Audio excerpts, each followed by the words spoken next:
Are the letters SSSS on your boarding pass a reason to worry? What's much more dangerous than turbulence? Should you really be the first to board the plane? You're about to figure it out.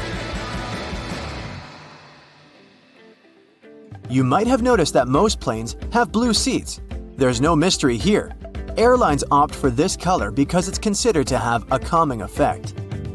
This color supposedly puts passengers at ease and helps even the most nervous flyers to relax. But there's also another, more practical reason.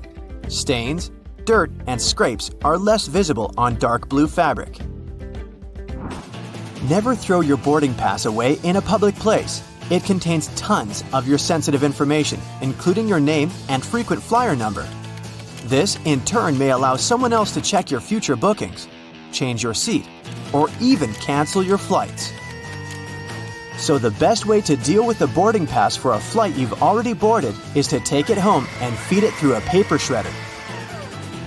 By the way, if you ever see the letters SSSS or S on your boarding pass, get ready for additional security checks. Instead of these letters, there may be a checkerboard pattern. Anyway, if you have any of these marks, your carry-on luggage can also undergo a thorough inspection. Why might they choose you for secondary screening? Some of the criteria are making a one-way reservation or paying cash for your ticket. In some cases, the selection is absolutely random. Look, your gate is open and the boarding is started. Wait, where are you running? There's no need to hurry.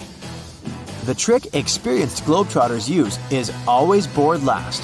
For one thing, you don't have to waste time standing in line. Then, there are fewer people on the jetway and in the aisle, and you spend less time on the plane. No one is going to take your seat anyway. There's one exception though. If you have a bulky carry-on bag, it may make more sense not to board last. Otherwise, the chances are high that all the overhead bin space will be occupied by the time you reach your seat. And then your bag may end up in another part of the plane, and you'll have to wait till the other passengers disembark before you get to your luggage. Duh! Before takeoff and landing, flight attendants usually flip a small switch on the bathroom door. This prevents it from flying open when it's not supposed to. With the same ease, a flight attendant can open the door when someone is inside. Look, they only need to lift the lavatory sign and move the knob into the unlocked position. Pilots don't worry about turbulence. That's because they know that there is a thing way more dangerous than any turbulence. It's an updraft. In most cases, turbulence only drops you a couple of feet down, even though it might feel as if you're falling from the top of the Empire State Building.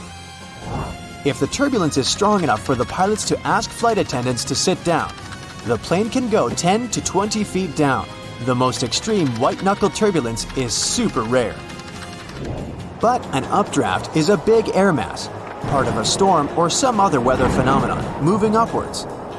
Pilots don't see updrafts on their radars at night, and when a plane hits one, it feels like driving over a huge speed bump at 500 miles per hour. An updraft is also extremely treacherous because it can push an aircraft upward to dangerous altitudes.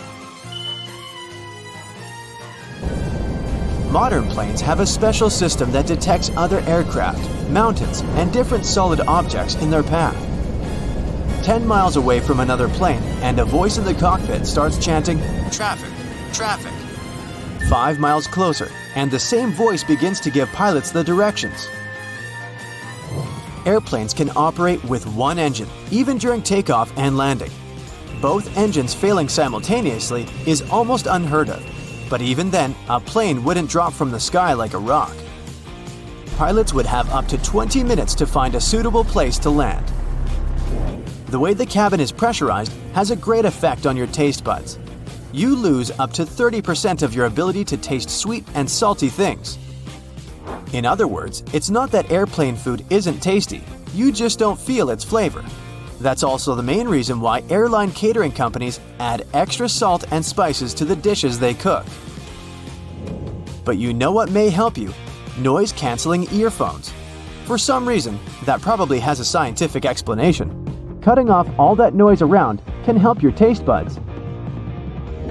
Each of those dings you hear during the flight has its own meaning. In most airlines, a boing soon after takeoff indicates that the landing gear is getting retracted. 3 dings in a row means more urgency than just one.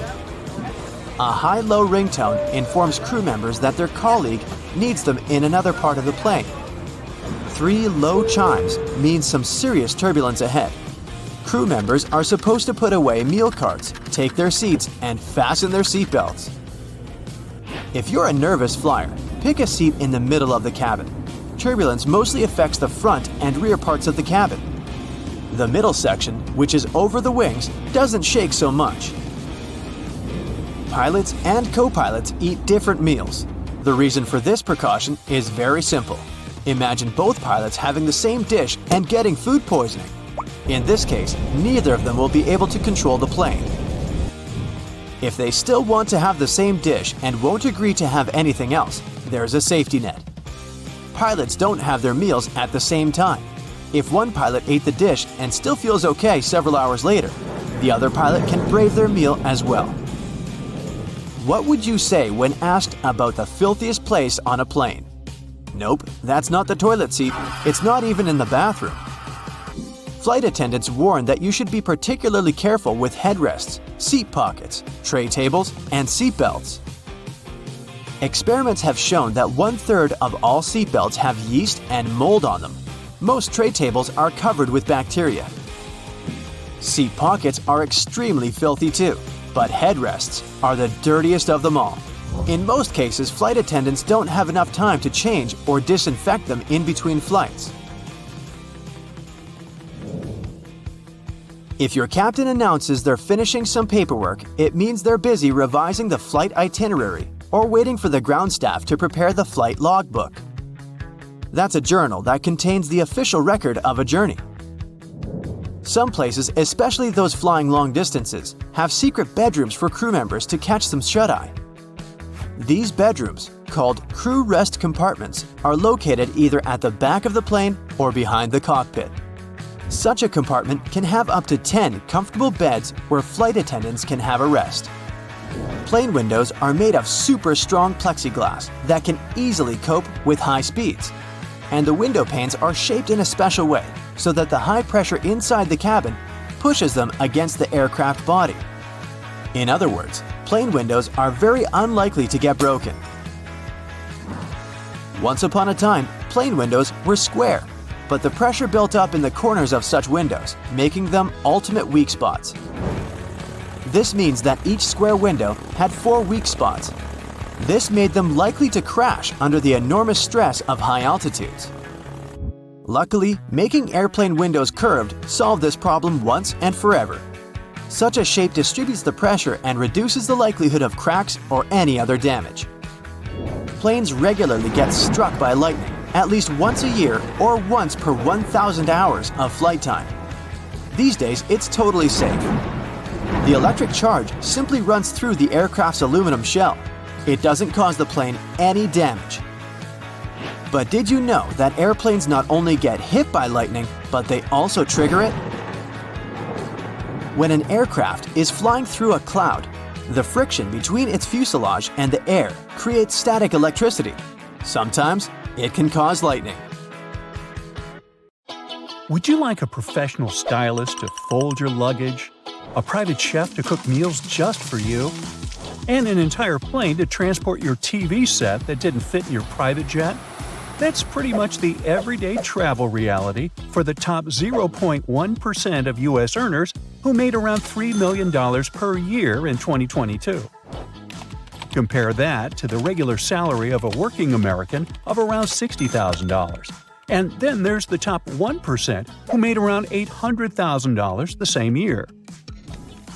If you want to travel like the richest people in the world, forget about chilling at one luxury hotel with shampoo made of gold for 2 weeks. The latest trend in upscale traveling is surf and turf. Rich guests spend a week on a sleek yacht after staying at a luxury hotel, or the other way around. Boat sales have surged in recent years, and the rich love to charter sailboats for $25,000 a week to as much as $90,000. It's a great way to get away from the common folk, you know. Everything is pre-planned by their travel agents, so they don't have to worry about a thing. The ultra-wealthy can often opt for private islands or buy out entire hotels. For instance, a villa on a private island off the Cannes coast in France will cost you around $290,000 a week. It's in high demand, a reasonable price to pay for the absence of neighbors or traffic.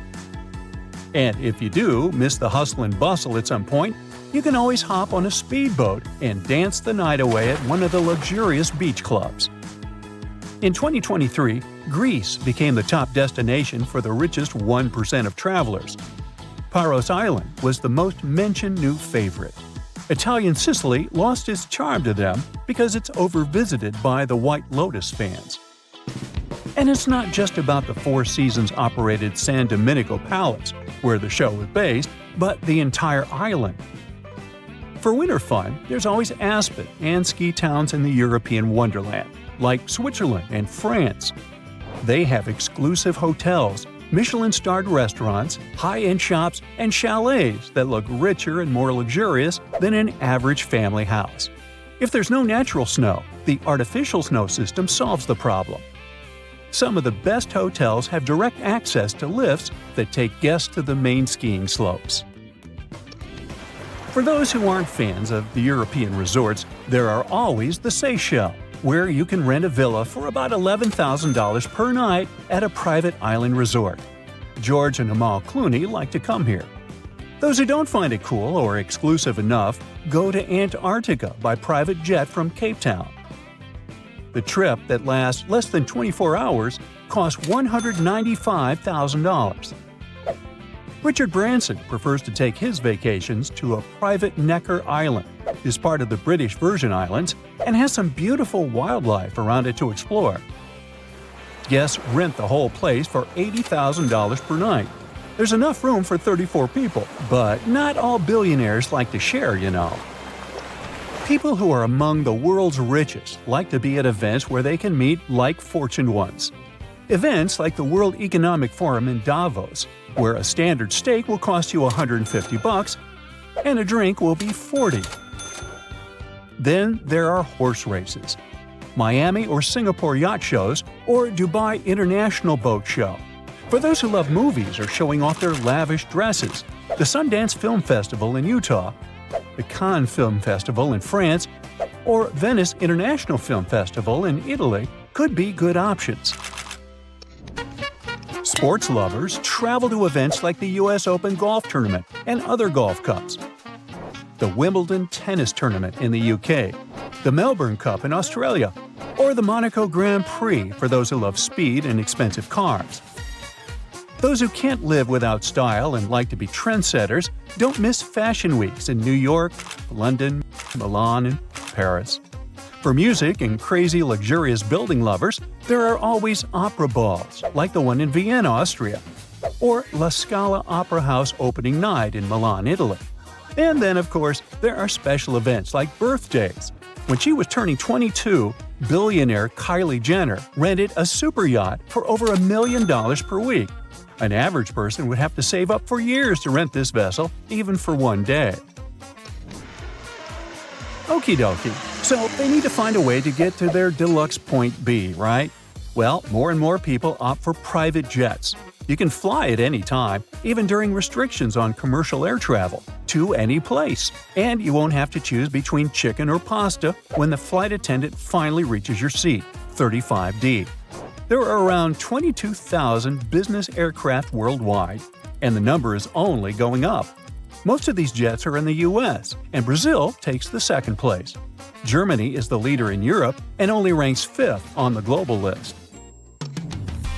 Now, if for some reason they aren't traveling to their destination by a private jet and decide to share first class with other passengers, they'll at least need to ship their luggage instead of taking it on the plane with them.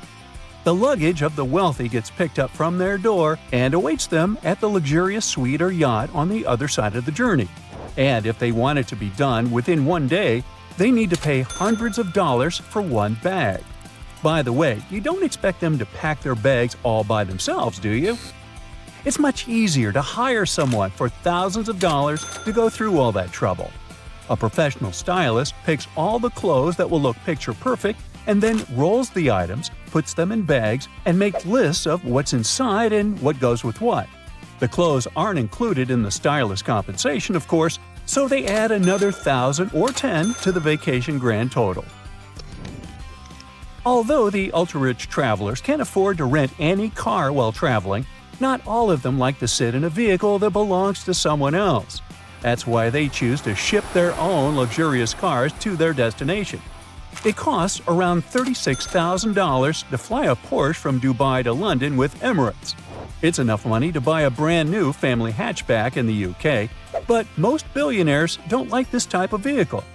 Some wealthy travelers don't trust commercial airlines and prefer to charter a cargo plane to transport their vehicles.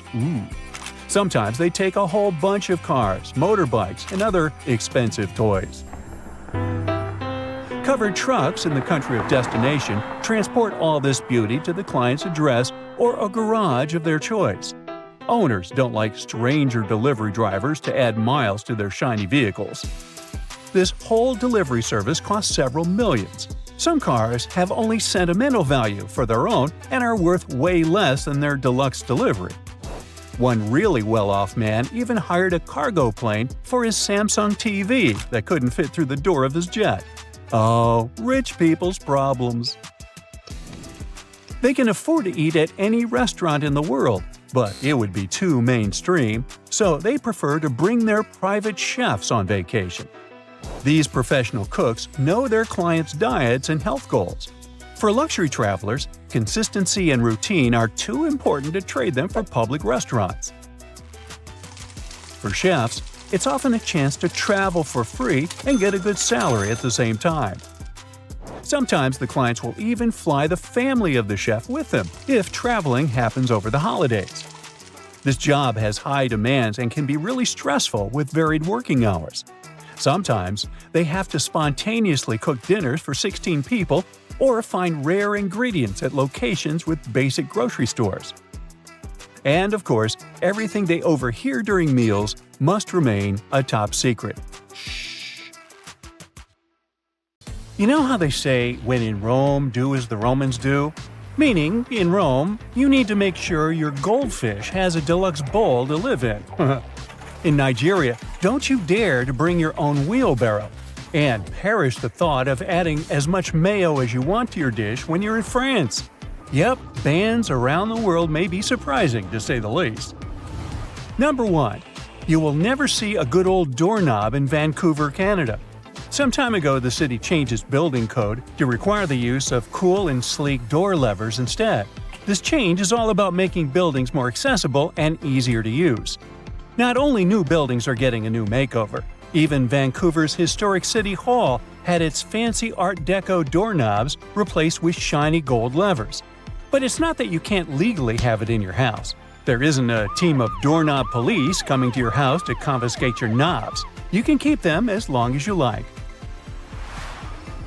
Number 2 comes with a GeoGuessr tip for y'all. If you see this chair in the picture, it means it's 100% not in Basel, Switzerland. It's called a monoblock chair, and it's special. You see, most objects give away clues about when and where they're from, like the shape of electrical outlets or the labels on your shampoo bottle. But the monoblock is context-free. Some people call them one of the world's most perfectly designed objects, while others say the homogeneous nature of the chair is disturbing and the real evil of globalization. But why is it banned in Basel? Turns out the authorities just want the city to be pretty, and the chair design isn't to their liking. Right, if you want to keep one in your backyard, feel free, but they've been a big no in public spaces since 2008. 3. If you were ever thinking of bringing a wheelbarrow to Nigeria, I've got some news for you. Don't even try. Should you need it for some reason during your stay in Nigeria, just buy one there when you arrive. The authorities won't let you bring your imported wheelbarrow across the border. Why? Well, they're all about supporting their own manufacturing industry, so they want to give their local wheelbarrow makers a chance to shine. At number 4, we've got China, where the authorities decided to put a stop to time travel. Wait a minute, it's not what you think. No time travel machine has been invented. The ban is on TV shows and movies. By the way, it's not something new. The law was introduced in the early 2010s. Apparently, the big shots in charge want to keep things real and are not too keen on distorting historical events. They say some scripts are getting a bit too wild, making up myths, promoting superstition, and disrespecting the country's past. 5. Coffee pods. They've become super popular because they make brewing coffee so easy. But Hamburg, Germany doesn't seem to be a fan of those pods. Around 8 years ago, they took a stand by banning plastic coffee pods from authorities' offices. These little pods are made of various materials, making recycling a real challenge.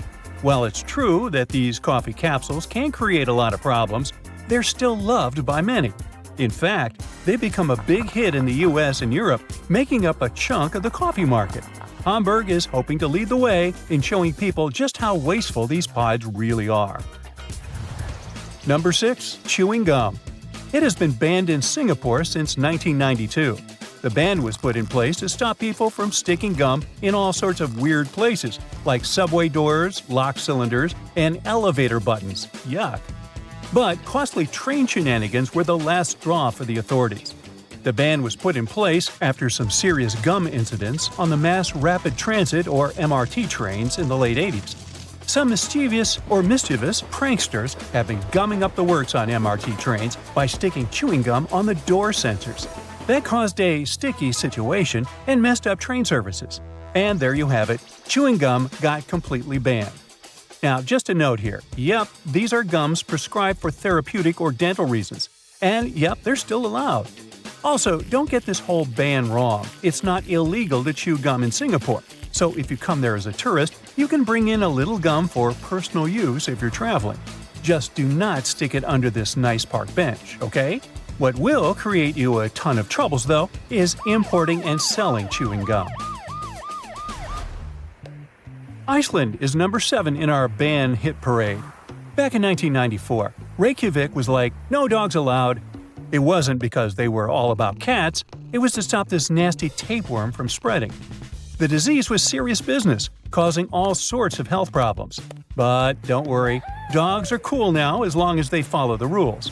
Nowadays in Reykjavik, it's all about the cats. They're everywhere, roaming the streets like they, own the place.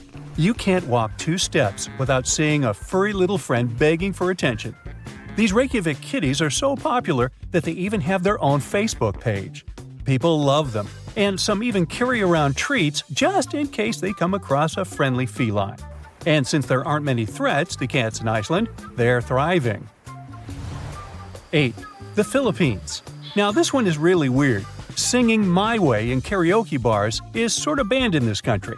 This seemingly harmless song has been linked to some pretty serious consequences, like fistfights and even people's early demise. No one knows the exact number of lethal cases caused by this song, but there have been at least a handful of incidents in the last 10 years. The song's lyrics, which can come off as a bit arrogant and prideful, seem to rile people up when sung in a not-so-great way. This has led some karaoke bars to unofficially ban the song to prevent any craziness from breaking out. 9. Hey, have you heard about Japan's Metabo law? It's all about measuring waist sizes to tackle obesity. It was introduced in 2008, and the idea was that if companies and local authorities didn't meet the goals, they would face financial penalties.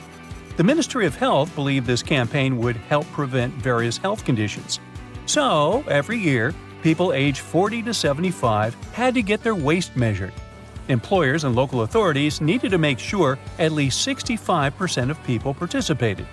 The goal was to reduce Japan's obesity rates by 25% by 2015, and if they hadn't made it, they would have gotten slapped with a fine. Did it work? Well, in 2024, there are only 4.5% of people who reportedly have weight issues in Japan. Number 10, and we're back to Canada. So if you catch someone in there counting out pennies in line, you can totally have some fun with them, legally speaking, of course. According to the Canadian Currency Act, there's a limit to the number of pennies you can use in a transaction, 25 to be exact. So if someone tries using 26 coins, you can play sheriff and send them to coin jail. Snatch up their pennies as evidence. Yeah. 11. And a condiment-regulated country here. Apparently, in France, they're cracking down on condiments in public schools. They're trying to make meals healthier for students. The rule is that you can't just go crazy with mayo, ketchup, and vinaigrette anymore. They have to be served according to the dish. Finally, Italy. In Rome, you can't keep your goldfish in a boring old glass bowl. Nope, that's considered cruel, because those little guys need their oxygen flow. Plus, if you keep them in a bowl for too long, they might go blind. Also, you can't give away goldfish as prizes. The law has a whole subsection about it. So if you're planning on bringing a goldfish home from your next trip to Rome, make sure you've got a fancy tank ready for them. And thank you for watching. Now, flying has long become routine for many people. But even frequent flyers sometimes don't know about things you should never do on a plane. Ooh. No bare feet on a plane. It's one of the biggest no-nos of air travel. Even if we omit the topic of unpleasant odors. Phew. The airplane floor is extremely filthy. People with contagious foot problems might have been walking the aisles barefoot before you. There's likely to be a lot of dirt left after previous passengers. And don't even get me started on the floor in the lavatories. Ew. If your feet need some freedom, take off your shoes, but at least wear your socks, or bring along a pair of light slippers. Keep in mind that the pressurized air in the passenger cabin is just as dry as it is in the Sahara Desert, with only about 20% humidity. That's why your skin may feel discomfort after a flight. But wouldn't it make more sense to install several humidifiers that could add some moisture? But this extra load would cost airlines lots of money. Plus, the plane's airframe is mostly made of aluminum and other metals, and humid air could lead to corrosion. So, don't forget to bring a moisturizer and use it during the flight.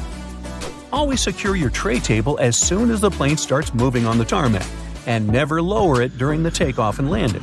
It's a security measure, which ensures that you and the other passengers will have a clear pathway in case of an emergency evacuation.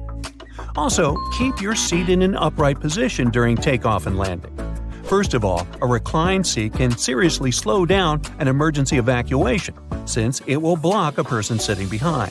What's more, the more backward you're leaning, the harder it is to get into the brace position during an emergency landing. Now try to avoid snoozing during or right after takeoff and landing. For one thing, it's not the best thing for your health. The main problem is that the air pressure inside the cabin changes very quickly during these phases of the flight. This, in turn, affects the air pressure in your ears. It's important to be alert during this time to relax and open up your ears, for example by yawning or swallowing frequency. Chewing gum works for me. If you're sleeping, you can't do this, which can lead to permanent damage. And of course, there's a safety issue. Most accidents happen during takeoff and landing. If you're sleeping during these stages, you might not be alert and conscious enough if an emergency happens. Now, this next recommendation comes from the EPA, the Environmental Protection Agency. According to them, you might want to skip on hot drinks on a plane. The water used to make tea or coffee doesn't come from bottles, it's regular tap water. And water tanks on airplanes are often old and full of bacteria.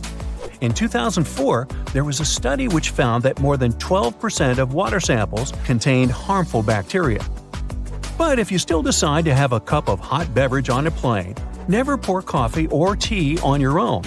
Flight attendants are trained to handle this task in crowded aisles of a moving airplane and won't accidentally burn you or other passengers. Now, it's probably better if you don't order Coke on a plane. The cabin pressure, so low up in the air, causes a lot of foam. For apparent reasons, flight attendants don't want to serve you a cup filled with froth. That's why they'll fill only half the cup, then wait for the bubbles to settle, and then finish pouring. That can take ages.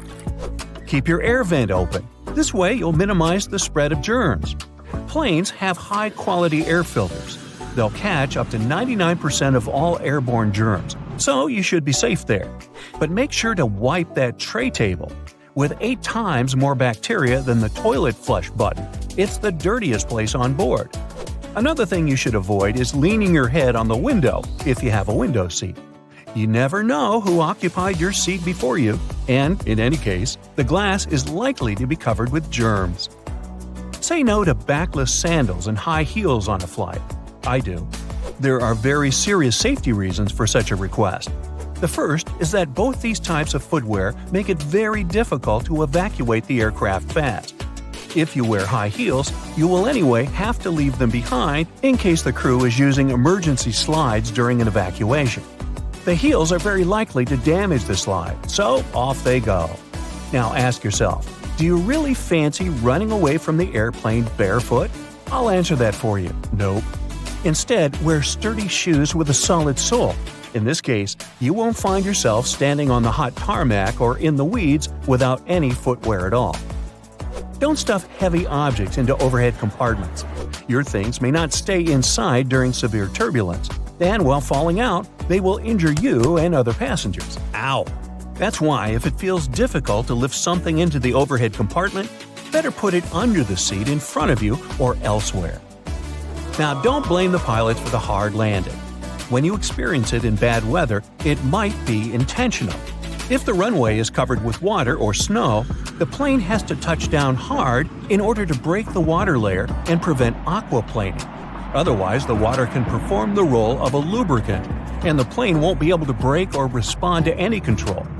Deploying an emergency slide when there's no emergency is a very bad idea. It can cause hour-long delays and cost airlines thousands of dollars to pack the undamaged slide back into its container. Why would someone do it? Apparently, some think it'll help them get off the plane faster. Well, they're an idiot. Don't be one yourself. Just keep in mind that it doesn't work this way. Don't ignore the instructions of the cabin crew to open window shades during takeoff and landing. This way, flight attendants can see what's happening outside, assess the situation, and act fast, organizing the evacuation. For example, if there's a fire outside one exit, they will redirect passengers toward another door. Avoid carrying spray deodorants or shaving cream in your carry-on baggage. Both these things tend to explode mid-flight and therefore aren't allowed on board the airplane. A much better idea is to choose stick deodorants. You also mustn't keep power banks in your checked luggage, and if you want to bring one on board, its capacity shouldn't be more than 20,000 milliamps. Besides, you shouldn't use them during the flight since they might catch fire. In general, lithium batteries are safe to use, but since they're high energy, they can catch fire if they're not treated with care, misused, or if there's a manufacturing fault. Such batteries have been the cause of quite a few fires on board airplanes, as well as during ground handling. Do not worry about airport scanners, they won't harm your health. Otherwise, airport employees wouldn't be able to stay near them without special clothing. Even when you're passing by a baggage scanner, the risk is minimal. And the last one, don't act like a jerk on board. Behave yourself. I know you will. Also, never try to land a plane on your own. Nah, don't laugh, I'm not kidding. In movies, they often show us that something happens to the pilots and they can't land the plane. And that's when the main character, a very skillful person, starts their game. Unfortunately, it's close to impossible to do it in real life. Even if a person is a genius, is fond of computer simulators that match the real model of an aircraft 100%, and is ready to follow all the instructions from the ground, they're likely to fail due to one simple aspect: stress. It is true that there have been cases throughout history when amateurs landed smallish private planes after the incapacitation of a pilot. However, there has never been a case of a non-professional pilot landing a commercial passenger airplane. It's only in the movies. Now, before somebody gets married in India, they get a thorough, shall we say, snooping, sometimes without even being aware of that. There are pre-matrimonial detective agencies in India that provide services of private investigators. There are also spit inspectors. These people, also known as nuisance detectors, catch and give fines to those who litter or spit in public. One more profession you aren't likely to meet anywhere else is an ear cleaner. So the process of removing earwax requires some traditional instruments. They don't use Q-tips we're so used to. Their instruments are called the steel needle, some cotton, and a pincer. Yikes. The ear cleaner rolls some cotton around the needle so it looks like a Q-tip, and the clients have their ears cleaned. Ear cleaners usually can be found somewhere in the city center, around monuments, or at a local market. This profession is rare and exotic in today's India, but it used to be quite common. In this country, your dream may come true and you'll get paid for sliding down a water slide. The profession's called water slide tester, and these people have to control if the slides are both safe and fun. Usually these people work in various hotels and spend most of their time in planes, traveling from one resort to another. There's a village where locals have no locks on doors. Not a single house there has one. Even public toilets have no locks or doors, only a curtain, thank you. It might seem somewhat reckless, but in fact, it's one of the safest places out there. The locals lean a wooden stick against the door just to keep the stray dogs out of their houses. The only police station opened there only in 2015, and still there are no complaints. Even the local bank has no lock. It's officially the only bank in the world that's never locked. When the locals are out of town, they don't ask the neighbors to look after their houses, and they're not afraid to leave valuables, money, and jewelry without hiding them. Vegetarian dishes are quite popular in India. Between 15 and 30% of the whole country's population are vegetarian. Some people tend to eat fish only and never eat any land animals. Many large food chains, famous for yummy meat dishes, even provide a whole new vegetarian menu for India. Cutlery isn't really required for many traditional Indian dishes. They say that mouth-watering curry tastes even better if eaten with the fingers. Now, I would assume that you'd want to eat the fingers separately, but hey, just thinking out loud here. There's also a wide range of crazy traditional dishes, but there's one called… okay, let's just put it on the screen, thanks. It's made from potatoes, which are pretty common for Indian food. The exotic part is that the potatoes in the dish are actually extra old. Even more, they're rotten. And there's a bunch of traditional spices. It's just a side dish, you'll need to choose the main course. Samosas are another traditional Indian dish made of potatoes. They're deep-fried and look like dumplings, and they're both a side dish and a main course. Now, if you love sugar, don't forget to thank India for it. It was first extracted and refined there about 2,500 years ago. Then the Chinese picked up the technique, and it spread all over the world. Another thing you should be grateful to India for is shampoo. The very first version was made from dried herbs, some extracts, and water. Soap berries and soap nuts were widespread in India, so this component was a perfect match for the shampoo formula. It's probably because of the right shampoos that most Indians have absolutely stunning hair and cool hairstyles. By the way, in India, it's possible to cut clients' hair with fire. It's not that widespread though. Only one barber is said to do it. First, they sprinkle the hair with some flammable powder, then they light it up and literally set the hair on fire. While the hair's burning, the stylist creates the right shape with the help of 2 combs. He says the fire helps fix the hair right. He also claims to have at least 15 clients each day who come to get this very cut. He sure makes it look like it's a cinch to do. If you like holidays, India is the destination for you. Indians have about 1,000 various festivals and events. Sometimes people even celebrate the first hair cutting, or who knows, hair burning. All of the local celebrations are totally worth seeing. Holi is the festival of colors, and people consider it to mark the beginning of spring. It starts at the end of February and finishes in March. It involves the famous powder throwing, so don't wear that brand new white shirt to the festival. Diwali is the celebration of lights that lasts 5 days. People give gifts to each other, usually sweets, and light thousands of candles and oil lamps. No other country in the world has that many celebrations. India holds a lot of world records too. The largest sundial in the world is located in the town of Jaipur. It's a tower 90 feet tall. It's made of polished stone and looks like an architectural masterpiece. The shadow of this sundial moves at about 2.5 inches per minute, so you can see the time literally move there. Another longest thing in India are nails. According to the Guinness World Records, the longest fingernails ever belong to an Indian man. They're almost as long as a London double-decker bus. He cut them off back in 2018, but before, the total length of all his fingernails had reached 358 inches. There's also a record for the quantity of movies produced per year. In 2018, 1,813 new movies were filmed in India. The quantity is so impressive that if you wanted to watch all the movies made in the country in 2018 and you watched a movie per day, you'd still be watching them today in 2021. North Sentinel Island, which is a part of India, is probably the world's most remote place since nobody can visit it.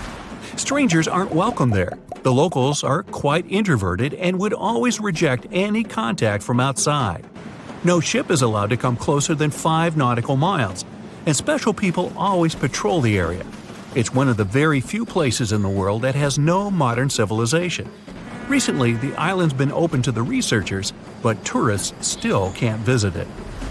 Several years ago, 2 frogs got married in one coastal town named Udupi. It was done to encourage the rainfall. It was too hot, over 120 degrees Fahrenheit. Both animals had unique outfits for this occasion, and the bride even had a toe ring. The 2 frogs were sent off on a honeymoon to Manipala and were released there.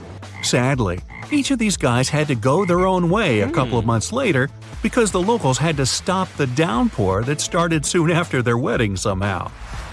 There are not 4 but 6 seasons overall here. According to the North, West, and Central Indian calendars, Indian spring is in March and April. Next comes summer, also known as hot season. It starts in May and finishes in June. It's also one of the marriage seasons. Next comes monsoon, also known as rainy season. It starts after the summer solstice, usually in July, and lasts throughout August. Next comes fall, which spreads from late September to mid-November. After fall, they have a pre-winter or simply cool season. The real winter or cold season starts in January and goes on until February. In fact, there are many more other calendars in India, but all of them have 6 seasons with slight differences. The Statue of Unity is actually twice as tall as the Statue of Liberty, reaching 600 feet. It was open to the public only about 2 years ago, back in 2018. The statue consists of 5 parts, but only 3 of them are accessible to visitors. The first part starts at the statue base and finishes at the shins. This zone has 3 levels and includes the exhibition area, a garden, and a museum. The second part reaches up the statue's thighs. The third one has a viewing spot at a height of 500 feet. The fourth part is the maintenance area, and visitors can't get there. Finally, the fifth one comprises the shoulders and head. In the first 11 days after its opening, almost 130,000 tourists came to see this colossal statue. That's more than the population of the capital of Kansas, Topeka. Apparently, a whole lot of people showed up Topeka at this statue. Yeah, pun intended. You check into your hotel room, connect to Wi-Fi, jump on the bed, and post 15 photos of your new window view. When the initial surge of excitement is gone, you notice a suspicious blinking light on your big TV. Could it be that someone is watching you? Or have you just seen too many spy movies? Well, hidden cameras come in all shapes and sizes. Large ones are easy to spot, but the small ones can be really sneaky and inconspicuous. They can be hiding behind furniture, in decorations or vents, and anywhere else you'll have trouble noticing. There are even special cameras that can be hidden in everyday movable objects like alarm clocks, picture frames, vases, and lamps. Check to see if these objects are facing at a strange angle or if they're positioned to get the best view of your room or bathroom. The easiest way to spot a hidden cam is to look for the lens reflection because all cameras come with lenses. Turn off the lights and slowly scan the room with a flashlight, laser pointer, or a special wireless spy cam detector. It comes with infrared scanning lights and one illuminating light. When you find a reflective red spot, you gotta turn on the flashlight to help check if there is a hidden camera. Definitely check the vents along with any other holes and gaps in the walls or ceiling. Some advanced detectors even show you what the camera is seeing, making it way easier to spot and disable. The detectors only work on cameras that are turned on and working normally though. Your mobile phone can also help you find some hidden threats. Turn on Bluetooth and walk around. See if any unknown devices pop up on the screen. Another idea is to install a network scanner app that shows all devices that are connected to the Wi-Fi network you're using at the hotel. When it's done scanning, study the list for devices called something like IP camera or cam. Plus, you can put your phone on selfie mode, turn off the light and close the curtains, and look around the room slowly while focusing on the screen. Keep an eye out for purple or white lights on the screen. You can play detective some more and call your friend or family member and start walking around your room. Secret cameras should emit a sort of radio frequency. It will most likely interfere with your phone call signal. If you start hearing any weird noises while you're on the phone in a certain area of your room, make sure to inspect it carefully. Check out the light switches, electrical outlets, lamps, and other objects you normally wouldn't pay attention to. If they look a bit crooked, have a hole, or seem misplaced, it could be a sign that someone tampered with them. Many spy devices need wires, and whoever installed them had to hide those wires, often behind the vinyl baseboard. That's why the place where the floor and the wall meet is another area you should check. Ridges, bumps, or discoloration could be a sign there's a microphone hiding there. The same goes for spots on ceilings and walls, even if they're not larger than a coin. If you do find a hidden camera or something looking suspicious, don't shy away and let the hotel administration or your booking service know about it. Don't try to touch or move the device yourself. If the hotel denies everything, contact local law enforcement. After you've scanned the room for cameras, check out the mirrors. Someone could be watching you from the other side. First, see if the mirror is built into the wall or can be adjusted. If the mirror is semi-transparent, it will be built into the wall. You can do a simple test to check the mirror. Press your fingertip against the glass and push firmly enough to leave a fingerprint as you move your finger away. Study the fingerprint. If there's a small gap between the print and the mirror where the glass should be, then it's just a mirror. On a semi-transparent mirror, there will be no gap. Another way to check if your mirror is semi-transparent is simply to tap the glass. If someone is watching you from the other side, the mirror will make an empty sound. A double mirror needs a brighter light on the other side than on yours. Get close to it and cup your hands around your eyes. Do you see some light behind the mirror? If so, you might have an unwanted audience. Before you leave your room or go to bed, make sure every door is securely locked. By every door, I mean not only the entrance to the room, but also the door leading to the terrace, if you have one. You can bring a portable door lock with you for extra security if you're staying in. You could also start a little DIY project and wrap a belt or a bag strap around the arm that pushes the door shut. Buckle it up and wrap it around several times for an extra layer of protection.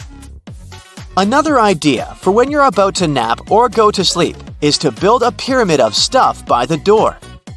Glasses and mugs will do perfectly. If someone tries to get inside while you're sleeping, there'll be some serious noise. Intruders prefer to keep it low-key, so they're highly likely to give up on robbing you straight away. If you travel with some valuables and don't feel comfortable leaving them around the room, you could put them in the safe inside your room.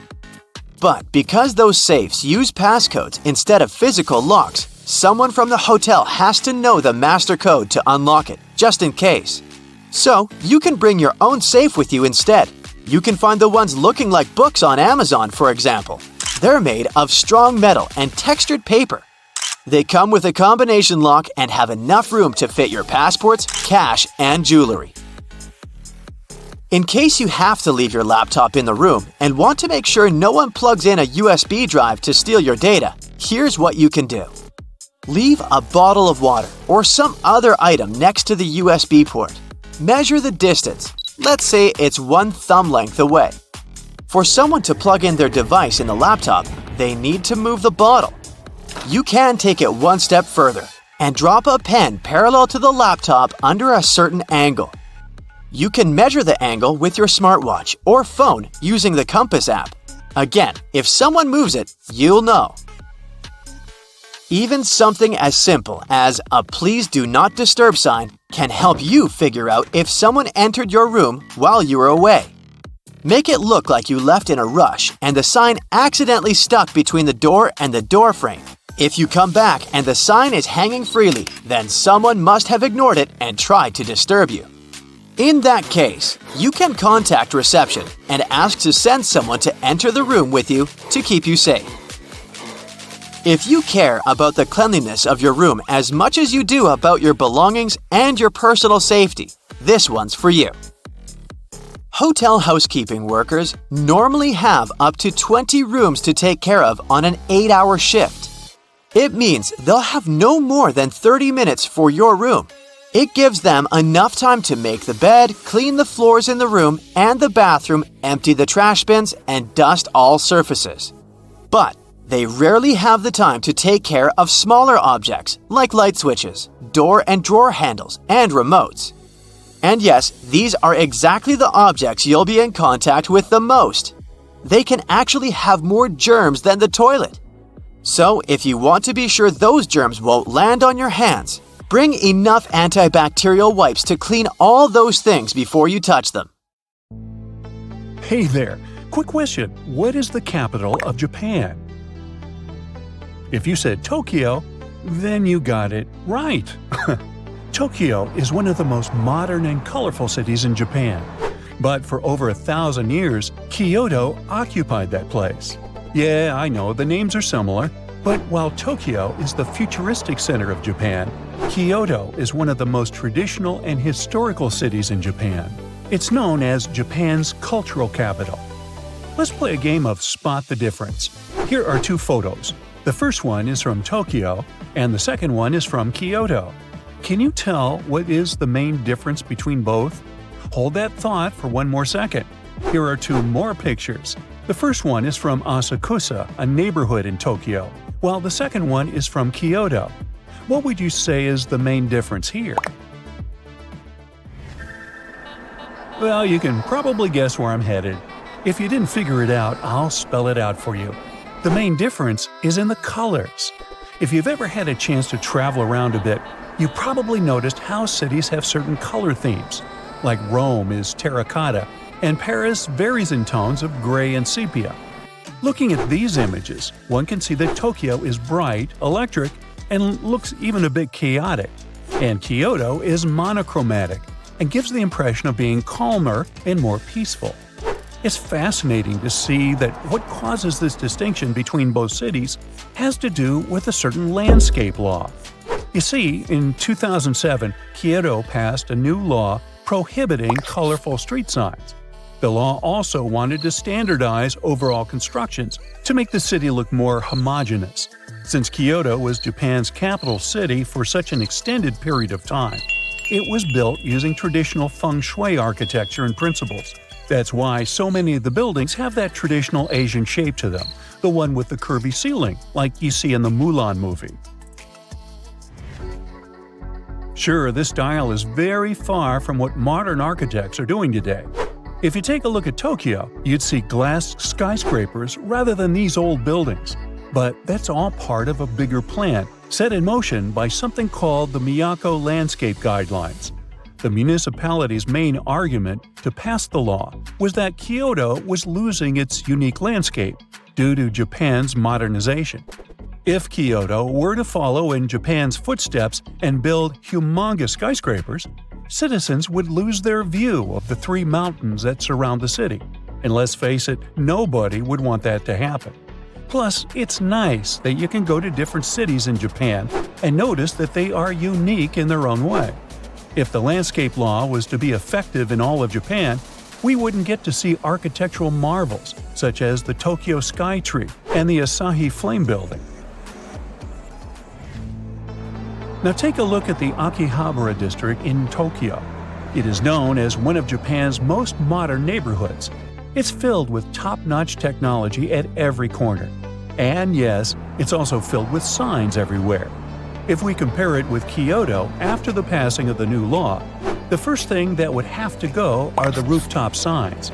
Oh, and flashing and moving lights are also illegal there now. This Kyoto Starbucks also illustrates what I'm talking about. If you were strolling along the bucolic streets of Kyoto's countryside, searching for a place to get a cappuccino, you'd miss this coffee shop completely. I think we can agree that the traditional Starbucks logo was made to call attention, with that crowned siren-like creature supported by a very green background. In other places in Japan, it still looks like this.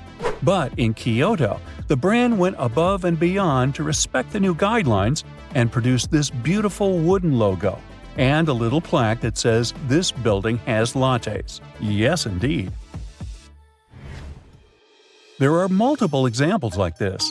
In Kyoto, the 7-Eleven doesn't have its traditional red, orange, and green stripes. Its logo was changed to black and white. You can think that's dull, but I think we can agree to disagree. It looks perfect when you look at its surroundings. Oh, and what about McDonald's, the world's most famous burger franchise? It kept its yellow logo, but took the red out of the background. In terms of the color palette allowed, the law uses the Munsell color system to determine which chroma levels are acceptable. Usually, the faded version of strong colors like red, black, green, and so on are accepted. Now, imagine if they adopted a Wes Anderson palette. It would look like a Toy City, that's for sure. At first, vendors and shopkeepers felt disturbed by the new law. They didn't understand why they had to change their branding for the sake of some aesthetic the city was trying to preserve. But with time, they not only came to terms with the new law, but could already see the benefits of it for their brand success. You see, this helped turn Kyoto into an even bigger tourist attraction. Tourists felt like they were traveling in time, sort of. Some tourists even like to dress up in traditional kimonos and walk around like geishas. The municipality also began an award system to compensate the shops and brands that had done their homework well. Of course, the camouflage Starbucks won an award back in 2018, as did Sagawa, a major delivery company in Japan, back in 2012. It's not only shops that needed to adjust to the new guidelines. Things such as vending machines and post offices also needed to be toned down. Again, the idea is to make the city more visually coherent, and they sure help. Now, what happens if you don't follow the rules? Well, the people who chose to ignore the landscape law can spend up to 1 year in jail or pay a huge fine. We can also compare the differences inside Kyoto itself. Around the city center, the landscape law is less strict, so you'll find taller buildings and even bigger and more colorful signs. But as you leave the center and move towards smaller cities in the countryside, the law is much more strict. It's especially strict around the UNESCO heritage sites. In case you're not aware, there are 17 heritage sites in Kyoto. Yep, that's a lot. But that's what makes Kyoto so unique. Now, welcome to the neighborhood of Pontolcho. This neighborhood is a good example of how the landscape law changed the city's mood over the years. Pontolcho is a cute alleyway in Kyoto that spans over several blocks. If you look at this Google Street image from 2009 and this one from 2023, you'll see clear differences. For starters, the huge sign at the entrance of the alleyway is gone, and so are the wires hanging from the tops of the shops. The pavement was redone and the big store signs disappeared. It's much cleaner. At night, the alleyway turned into the perfect spot for atmospheric dining, since its legislation decided to rule over the type of lighting allowed in the neighborhood. This is what it looks like at nighttime. Hey, you fancy grabbing some sushi? I can't help thinking that this landscape law contributed a lot to Japan's minimalist architecture.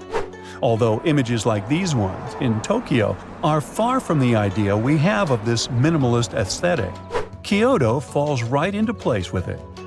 How about we take a quick look inside one of these establishments?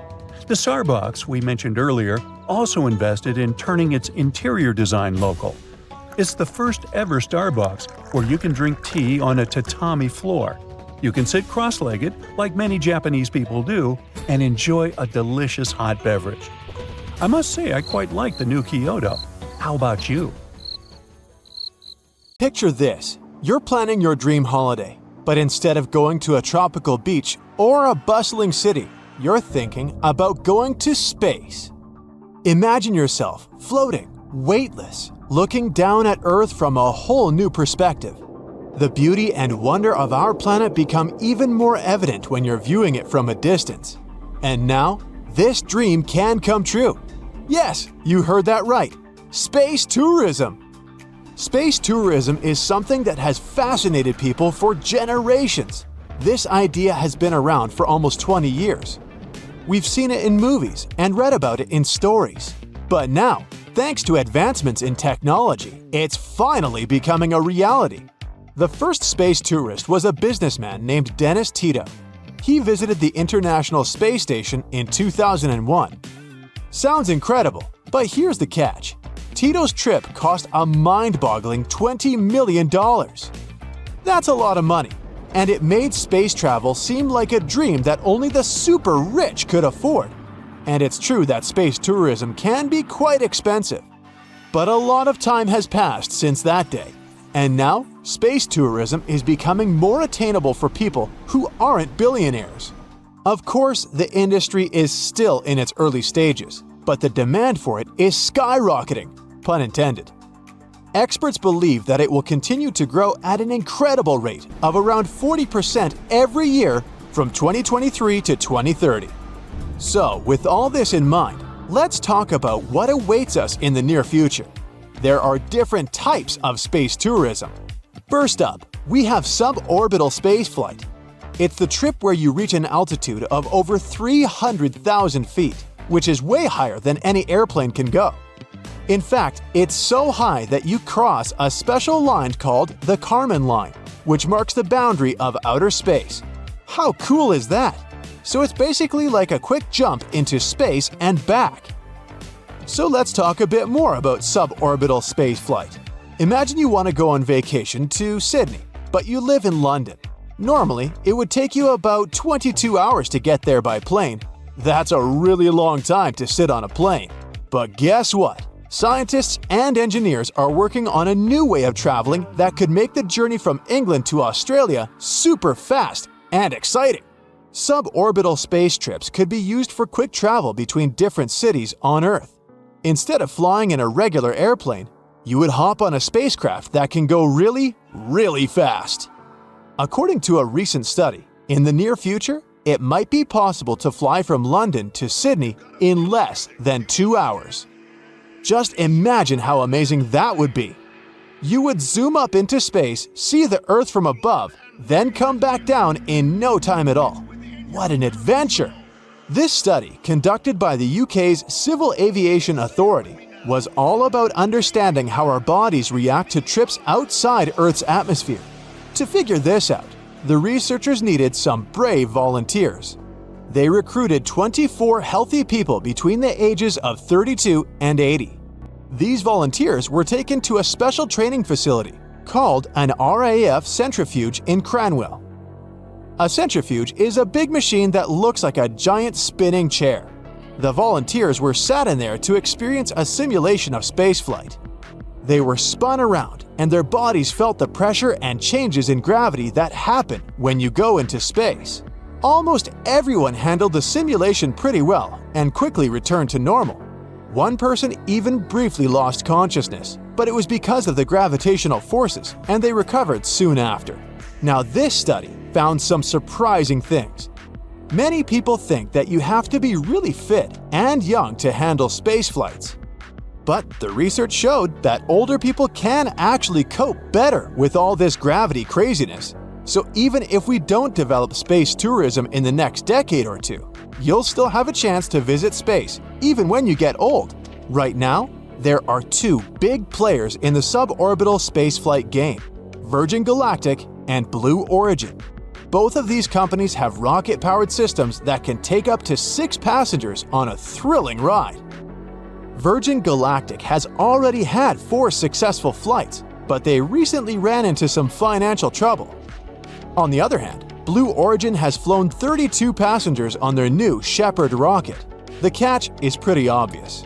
Right now, space tourism is super expensive. Companies can charge a whopping £350,000 per seat for these flights. But don't worry, things are about to change soon. Experts believe that space tourism will grow in the coming decades. It will be kinda similar to what happened to airplanes. Right now, the cost of a quick trip to space is very high.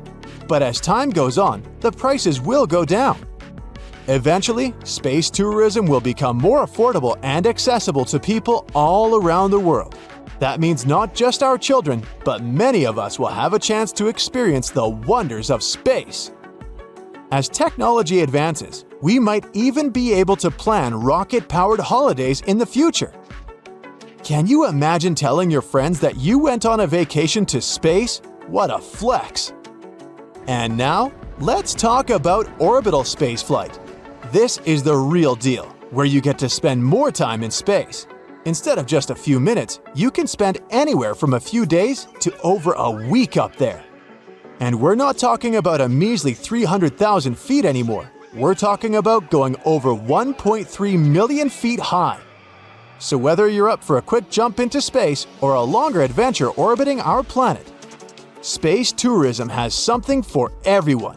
Sky is no longer the limit. But space tourism isn't all fun and games. There are some challenges we need to consider too.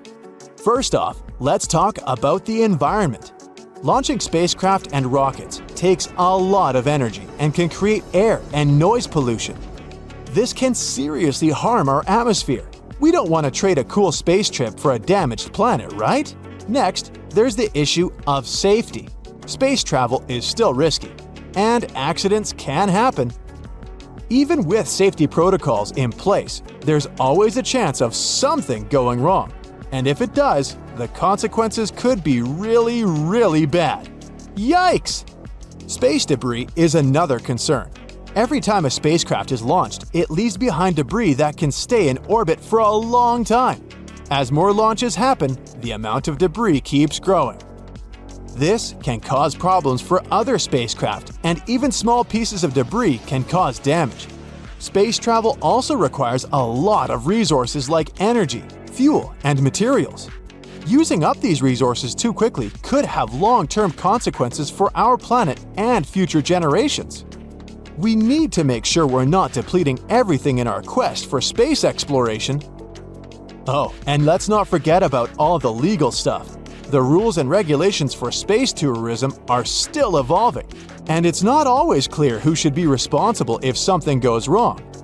Plus, there are concerns about how space tourism might affect international space laws and treaties. We don't want legal chaos in the final frontier. And finally, to achieve our dream of taking spaceships like planes, we'll need better infrastructure and logistics. We'll need to build more spaceports where spaceships can take off and land. But don't worry, scientists are actively working to solve these problems. Remember, it's not just us who are excited about space tourism, even governments are joining the fun. Many countries are investing in space tourism too. It's a global phenomenon. So even though there's still a lot to develop in this industry, it's pretty obvious that the aviation industry might go through a big revolution. Traveling long distances would become much quicker and more exciting. And judging by the way development is going, the first big breakthrough in this area will be made in North America. So, get ready for a new era of travel. What an exciting time to be alive, right? The universe is calling, and it's time for us to answer. Stay tuned! It's your first trip to Egypt, and your new friends there invited you for lunch. The food seems a bit dull, so you decide to spice it up with salt and pepper. You don't see it on the table, so you ask the host for it, and you notice everyone's shocked. It turns out, it's a huge insult to the cook when someone wants to change the original taste of the food on their plate. The cook made it that way for a reason, and wanting to spice it up means showing that the dish wasn't good enough. You're used to doing it as a kind gesture around the world, but don't tip waiters, taxi drivers, or hotel workers in Japan. They can get offended because they already get paid for providing you with good service, and there's no need for extra money to make it any better. If you really want to show appreciation, just say thank you. It's okay to tip private guides, tour companies, and interpreters. You can put any amount that feels right to you in an envelope and hand it down to them. If you want to impress your new Japanese friends or colleagues, take some time to study chopstick etiquette. When you master the art of holding chopsticks, remember not to rub them together. People do it to remove splinters, so it might look like you're unhappy with the quality of the pair that your host provided you with. Don't put your chopsticks vertically in your bowl of rice. This way, it can be seen as an offering to the deceased. Don't wave chopsticks in the air or use them to point at things. Both are considered really rude. The same is with moving things with your chopsticks or the hand holding them. It looks disrespectful. Plus, you're likely to spill things. When in Italy, don't order a cappuccino after noon. The locals don't do it because they believe the milk and foam turn this drink into a meal, and it's not good for digestion. Also, be prepared to enjoy your coffee standing at the bar and pay for it before you even order it. First, you pay the cash register. Then, show the receipt to the server to get your drink. Are you a big fan of chewing gum? Well, you'll have an uneasy time in Singapore. Using, selling, and importing chewing gum is banned there, and you'd have to pay up to several thousands of dollars for doing it. This law was introduced in the 1990s to make the city cleaner and keep the local fast trains up to schedule. When they launched a new transit system, passengers stuck gum onto train door sensors, causing some serious delays. With the new rules, this problem was solved. The no gum policy, along with many other strict rules, did help to make Singapore a really clean and fine city. Pun intended. If you absolutely can't imagine your life without chewing, the local authorities recommend replacing the gum with bananas. When someone asks you to pass them something, like salt at the table in Bolivia, don't give it directly to them. Hand it to the person sitting next to them, and they'll pass it for you. If the person next to you is asking for that little favor, you still can't hand it straight to them. The person next to you will have to help. This table etiquette comes from a superstition that handing something to someone directly into their hands brings bad luck. For the same reasons, you can't reach across the table or stand up to pass something or toss it to someone. And don't forget to keep both hands on the table when you aren't eating. It might look like you're trying to hide something if your hands aren't visible at all times.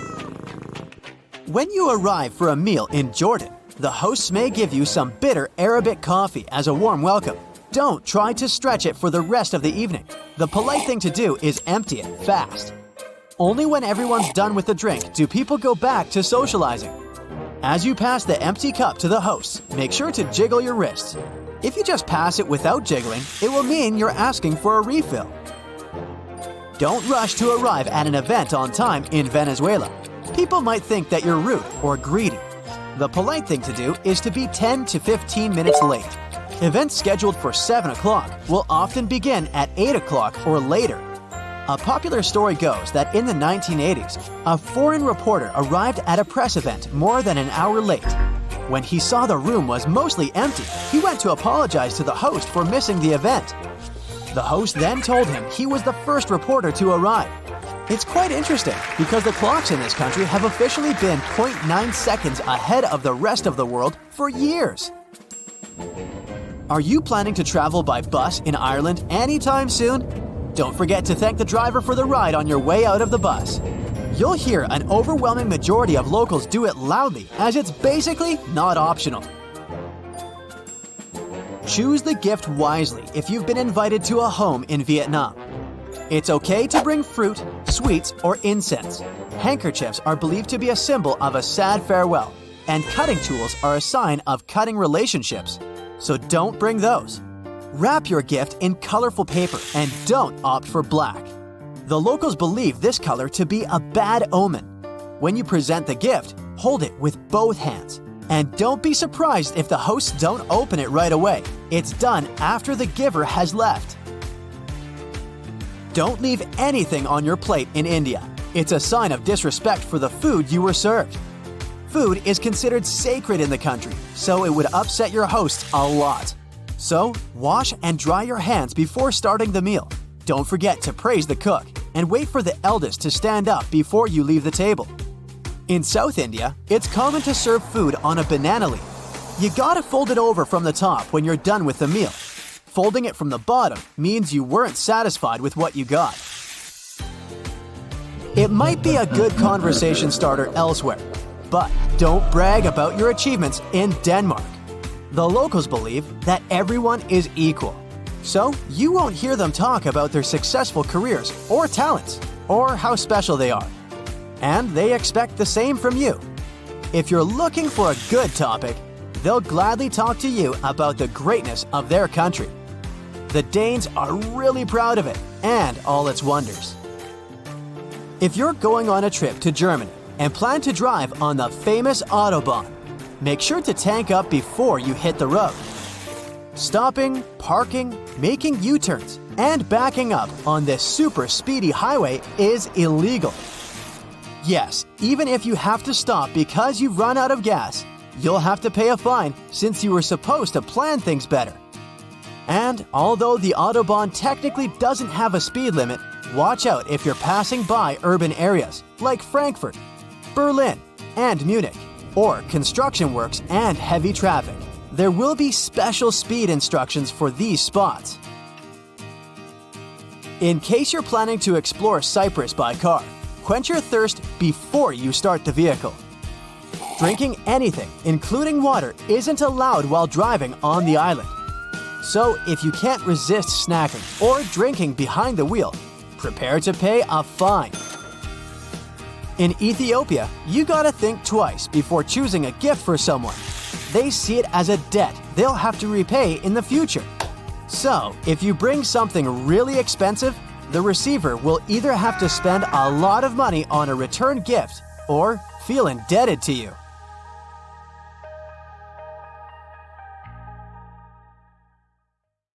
Many airports have carpets at their gate areas. This nicety usually comes with a few other perks: lower ceilings, comfortable seats, and pleasant natural lighting. All this costs more for airports, and carpets are not so easy to clean as hard floors are, but they create a cozy feeling for passengers waiting for their flight, making them more relaxed.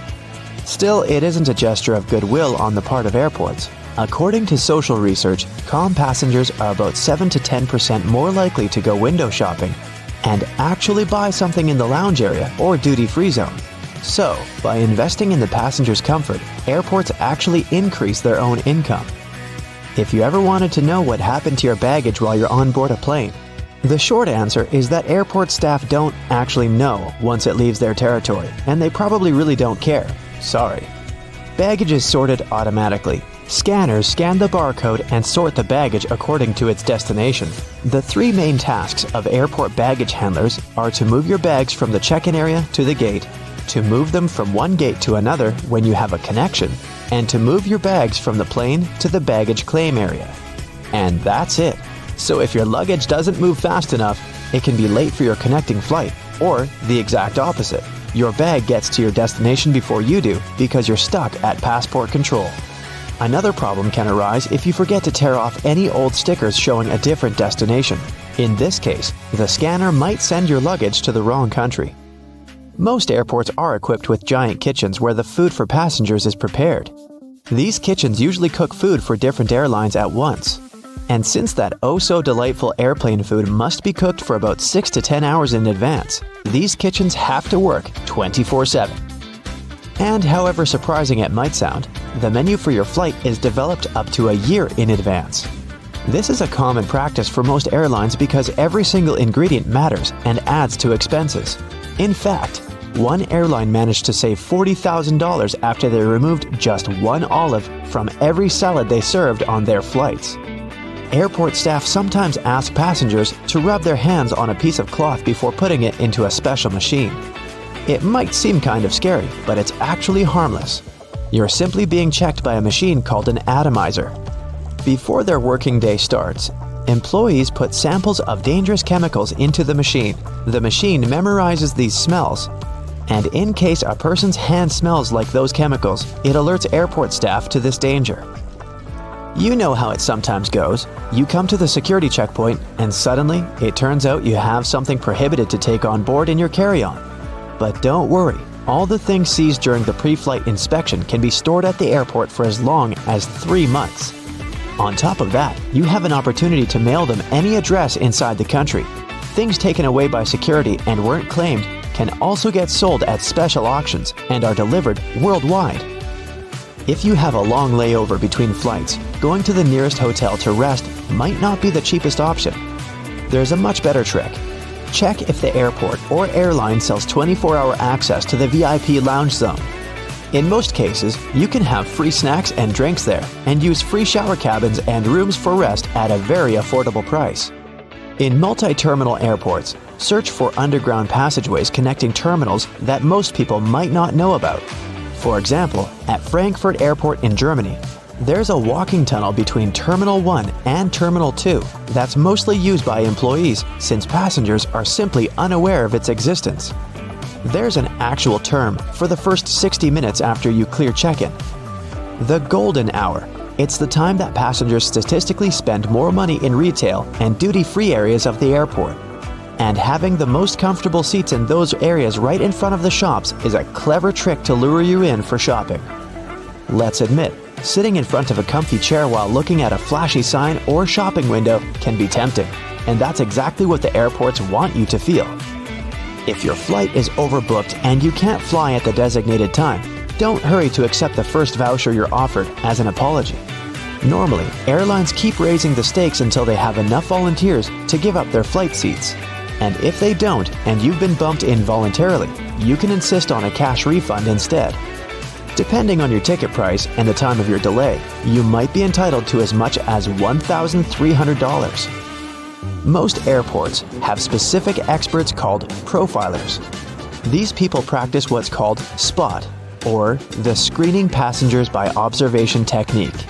They carefully analyze facial expressions, gestures, and behavior in order to detect suspicious people. Their job is to notice the nonverbal signs of anxiety, such as people licking their lips, itching, or looking around a lot. If a profiler notices a person acting in a weird or off way, they can invite them for an inspection, where they can talk to a person to find out more about them. Profilers work in both the main halls and in passport control. The typical question they ask is, "What's the purpose of your visit?" Then they check the person's reaction to this inquiry. No matter how reserved a passenger is, if they have something to hide, TSA officers will find out, thanks to the tiniest cues in people's behavior.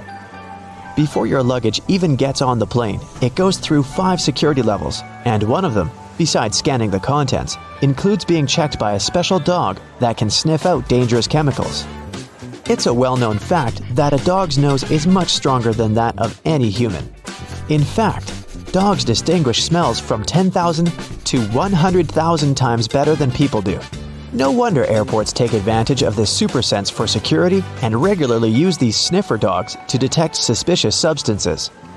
What's really cool is that you can't even distinguish a detection dog from its civilian siblings. Unlike police dogs, the ones working at airports aren't trained to frighten or intimidate people. The most popular sniffer breeds are golden retrievers, labs, and German short-haired pointers. Charging your phone at a specifically designated spot can look convenient, but it's not really safe. If the charging station only allows you to plug in your cord, you might get malware installed on your phone with you none the wiser. The only safe way to charge your phone or tablet is to find an electric socket and use it with your own charger. Same goes for free airport Wi-Fi, apart from the airports requiring you to authenticate yourself more often than not. Someone can easily access your data while you're using an unprotected Wi-Fi hotspot. It's safer to use your mobile data, but if you absolutely have to use the airport's Wi-Fi, best clear or encrypt all your important data on your device. It might be exasperating to take your laptop out of your carry-on at the security check every single time. But the airport staff need to have a clear look at your device to make sure nothing is concealed inside. On the screen of an X-ray scanner, a laptop looks like a semi-transparent object with a clearly visible hard drive, CD drive, and whatnot. But security officers can't see what's behind some of those parts. For example, a dense and rather large battery. People tend to choose the closest security line to them. If that line turns out to be super crowded, just look around after ID and ticket check. You may see another checkpoint with much fewer people. Some checkpoints at the airport are situated at the far edges of the terminal, and that's why passengers fail to notice them. Applying for a TSA pre-check can be a great time saver for traveling in and out of the US. Being a member of this program has some great perks. First, getting through security and passport control happens faster. If you're a pre-check traveler, you won't have to take off your shoes or remove your belt. And forget about placing your stuff like liquids and laptops in special bins. If you aren't flying to or from the US, then you can look up similar services available in your country. If you're flying economy class but don't like it, who does? Check in online and check out the seating options about 4 days before your flight. It's about that time that airlines typically start upgrading seats, and you might get an upgrade to business class for a small fee or even sometimes for free. You can also ask for an upgrade when you're already at the airport. Most people forget about this opportunity or simply don't care, so you might just get lucky. Hey, summer's coming! Here's our Brightside approved checklist of stuff you gotta take with you, plus some tips for you to be fully prepared for your vacation. No matter how hard we try, we sometimes tend to overpack. Who, me? Now, remember one thing, the bigger your suitcase is, the more you will try to cram into it. Next time you pack your stuff, try to stick to a 5-4-3-2-1 rule. This rule says that for a 1-week vacation, we can easily limit to 5 pairs of socks and underwear, 4 tops, 3 bottoms, 2 pairs of shoes, selected by how active you're planning to be on your vacation, and 1 hat. But I suggest we add one more item to this rule. A lightwear rain jacket, like this one. It takes no more space than 2 pairs of socks, but it can be a lifesaver for unpredictable weather conditions. If you're afraid your clothes will get dirty fast and you'll have to hide those ketchup stains on your vacay photos, there's a solution on how not to do it. Have you heard of on-the-go detergent? These are small packets you can throw in your suitcase and hand wash your clothes in the sink. Binder clips may seem to have nothing to do with vacations. After all, these are office essentials. But let me try to bring you over. They have a ton of applications. Use them to hang up wet clothes, hold broken luggage straps together, you name it. If you still prefer to ignore the 5-4-3-2-1 rule and you're struggling to cram a couple more sweatshirts into your suitcase or backpack, plastic bottles are going to help you out. Grab one and cut it in 2 halves. Next, you're going to need an elastic band. Then roll the sweatshirt you need in a very tight roll and put it in between the 2 bottle halves. Secure this weird construction with an elastic band and voila! It now takes up way less space in your luggage. But if you're not into DIY solutions, here's another option: packing cubes to organize clothes. They'll keep all your stuff well organized, and you'll easily find what you need without digging through your entire suitcase. Plus, they come in a variety of colors and sizes, so you can separate your clothing by type or color. Well, isn't that neat? Staying connected is essential when traveling, and a portable phone charger can help ensure that your phone stays charged even when you're on the go. Look for a charger with multiple ports so that you can charge your phone and other devices at the same time. Just a quick tip here: many devices are now switching to Type-C cables, so make sure all your devices are compatible with your portable charger. If you're a frequent traveler, here's a piece of advice for you. Never ever unpack your toiletries. This way you won't forget anything next time you fly. The best solution is to keep a separate kit with all the products you need, like a contact lens case or a toothbrush. But if you still don't have one, it's high time you made up your goodie bag with your essentials. You probably already have small bottles at home. Make sure it has an inscription on them claiming the bottles are not over 3.4 ounces if you plan to take them on board. However, if you have no bottles, there are plenty of them online, like this one. The kit you want to buy should have funnels to pour any shampoo or gel easily. Some of the kits even have scoops, which is great. You can do ice cream. No, sorry. They help portion out a small amount of moisturizer so you won't spoil the entire jar with your finger grease. However, there are a couple of things you better keep in your pockets and not in the toiletry kit, like hand sanitizer and lip balm. While everything's pretty clear with hand sanitizer, lip balm has way more uses than you can imagine. If you have dry cuticles, lip balm will make them soft and pliable again. If you want to clean up your makeup, lip balm and a Q-tip will work wonders, unless it's minty. You can even use it instead of eyebrow gel if you left yours at home, and it can also help tame flyaway hairs. Traveling can be uncomfortable, especially when trying to sleep on a plane or in a car. A compact travel pillow can make a big difference in your comfort level and help you arrive at your destination feeling refreshed. Keeping your belongings safe while traveling is essential, and TSA-approved travel locks can help. These locks can be opened by TSA agents without damaging your luggage, making them a great option for air travel. The world is very diverse, and so are plugs. If you're traveling to a new and faraway destination, don't forget to check what kind of plugs they have there. For example, if you're traveling to the UK, you can stick to this adapter. A small spray bottle can significantly upgrade your look. Yes, it can. For example, if your favorite t-shirt tends to wrinkle a lot, you can sorta iron it with a spray bottle. Hang it up and spray it with water. The wrinkles will disappear, and your t-shirt will look fresh and presentable, hopefully. Now let's talk duct tape. Duct tape in your luggage may be pretty stress-relieving. Now picture it. You're going back home with a whole bunch of gifts you bought for your family and friends. Whoops! The zipper on your suitcase just didn't resist the pressure, and it busted. Duct tape is coming to the rescue. Yeah, a suitcase wrapped in duct tape might look somewhat funny, but it's still better than shelling out a pretty penny on a brand new suitcase you weren't planning to buy. Yeah, that does make sense. Laundry bags may come in handy when you separate your dirty clothes from your clean ones. I know, you can do that with plastic bags, but laundry bags are sort of more eco-friendly. Plus, once you come home, they'll spare you some time. You won't need to dig through your suitcase trying to find all the clothes you want to wash. You'll just need to throw the laundry bag into the washing machine. If you're traveling to the seaside, you might want to consider grabbing a quick dry towel like this one. They're usually made of microfiber that dries much quicker than regular cotton. Plus, these guys are pretty low maintenance, as they can be machine washed at up to 130 degrees Fahrenheit.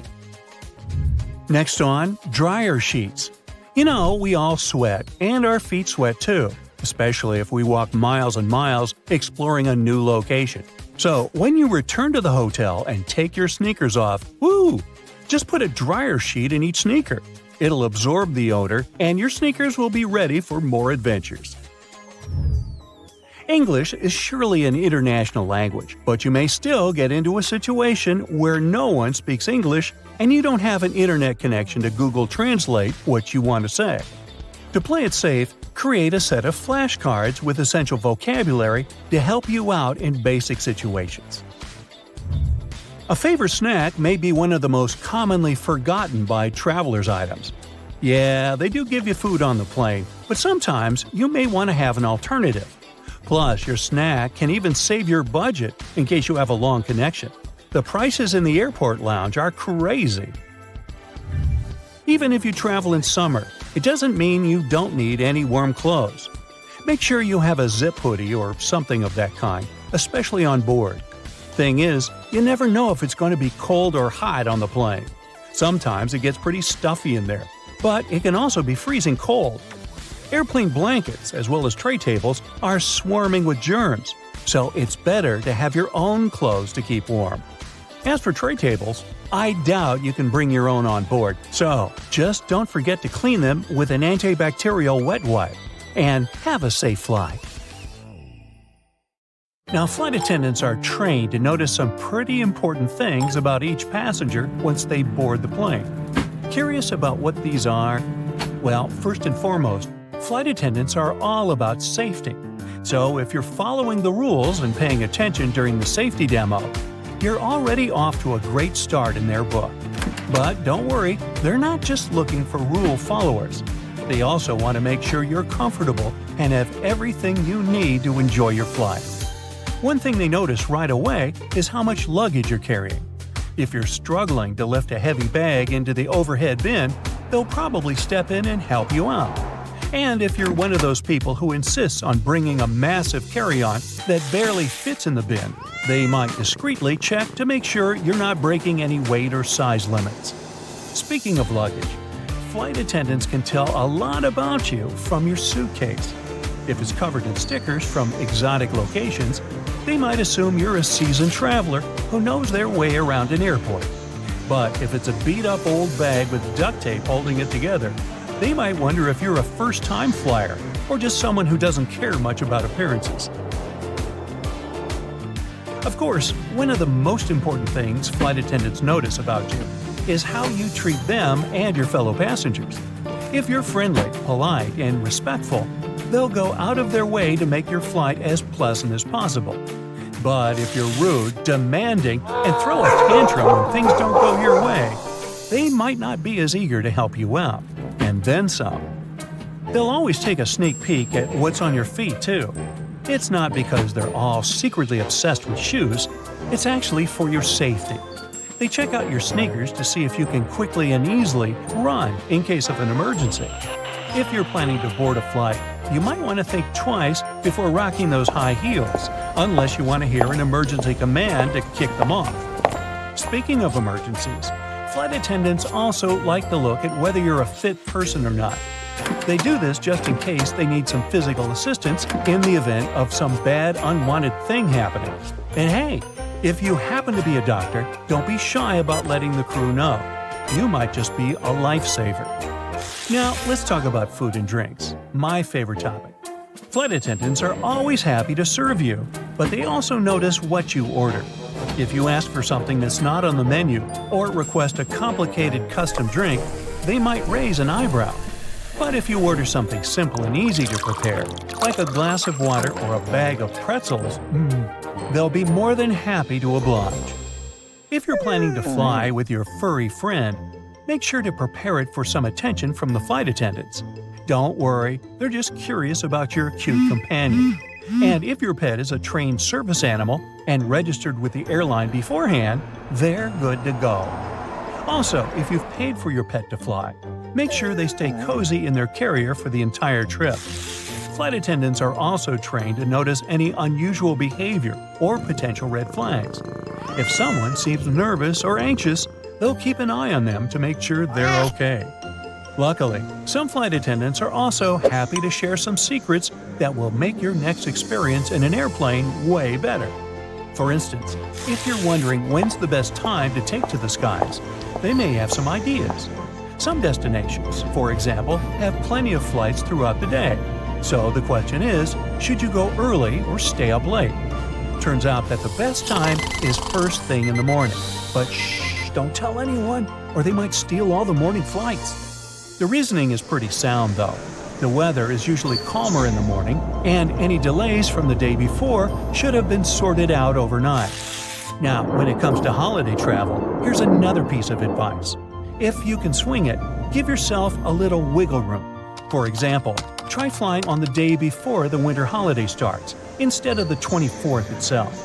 That way, you'll have a bit more flexibility and hopefully avoid any stress or last-minute airport drama. What can you do when it comes to delays, you might wonder? Well, they can happen at any time, unfortunately, and there's not much a flight attendant can do about it. But don't worry, flight attendants and passengers are on the same team. Also, don't believe the rumors. Flight attendants won't hide information from you. There's no point. If you're stuck on a delayed flight, don't hesitate to ask the staff for all the info you need, and rest assured they will do their best to get you on the next available flight as soon as possible. Now, what about jet lag? Surely flight attendants have the best remedies. If you're hopping across time zones, most flight attendants recommend catching a quick snooze upon arrival. But don't get too cozy. Stay up until nightfall to help your body clock adjust. After all, you don't want to be groggy when you arrive. Also, if you're only visiting a destination for a short time, airplane staff recommend sticking to your home time zone. It might just save you from the hustle of adjusting to another time zone unnecessarily. And don't forget to keep hydrated, munch on nutritious food, and get in some exercise to keep your body feeling tip-top. Now, we've all seen in movies those scenes where the main character gets a surprise upgrade to business class out of the blue. As much as we all dream of being upgraded to a luxurious seat mid-flight, it's usually only possible on the ground, unless you're one lucky duck. There's a list and a method for who gets bumped up to first class. Sometimes, flight attendants will shuffle passengers around so families can sit together, or they do it to fix any seat mix-up. But once the plane takes off, moving around is pretty rare. Ever wondered if you can switch seats with another passenger during the flight? The answer is yes, you can. Most flight attendants encourage it, especially if it means keeping families together. However, it's best to figure out any seat-swapping arrangements before boarding to avoid any chaos. Plus, some seats are fancier than others, and if people have paid extra for them, it's important to be respectful of that. Also, did you know that the emergency exit rows are sometimes marketed as premium seating? Let's talk about some serious airplane etiquette. So, who gets to claim the middle armrest? It's a big debate, but most flight attendants think the person in the middle seat deserves it. Hey, let's give them a break. They're already stuck in the least desirable spot. Now, on to the great window blind debate. Some people want them up, some people want them down. If it's a nighttime flight, keep them closed. You don't want to disturb your fellow passengers with unnecessary light. However, if you're flying over the Himalayas, you better believe people are going to peek through those windows. And let's not forget, blinds need to be open upon arrival for safety reasons. The crew needs to see outside in case of emergencies. Have you ever been curious about what flight attendants eat on board? Do they have the same food as the passengers? Turns out, they can have the same meals if they want to, but they don't always choose to. Some prefer to pack their own snacks, like hummus, apples, and popcorn, because the airplane options don't always keep them alert. They also focus on drinking lots of water and avoiding foods that might make them feel bloated, but they do indulge in airplane coffee. Some crew members even bring their own meals on board due to dietary requirements, or to add to the festive vibe on holiday flights. I once saw a passenger give a tin of holiday cookies to the flight attendants. You can bet she got some extra special attention. 300,000 people and over 80,000 horses. Yep, that's Iceland. The breed they have there is very specific, hardy, long-lived, and because of it, internationally popular. These horses can be found in North America and Europe too, but they can have certain features people from Iceland don't want their breed to have. Because of that, the Icelanders wanted to avoid mixing their horses with other breeds, so they passed a law over 1,000 years ago that said no horse imports. That's right, even if they give you some of their own horses, you can't take them back. No chewing gum in Singapore. Vandals used to stick their chewing gum on door sensors, or would find some other way to mess with public transportation, so the country had to spend around $150,000 annually to clean that. It was easier to ban it by law, so no gum can be bought, sold, or blown into bubbles over there. Not a good idea to import them either. Going to Greece? Good. Have a safe trip. And pick the right shoes. Ever since 2009, no high heels are allowed at the Acropolis. Not that Greeks have anything against stilettos, but they simply wanted to protect their ancient ruins from damage those pointy things can cause. That, and the fact that it's not really practical for such terrain anyway. In the Italian city of Milan, it's illegal to frown in public. Or at least it was a couple of centuries ago.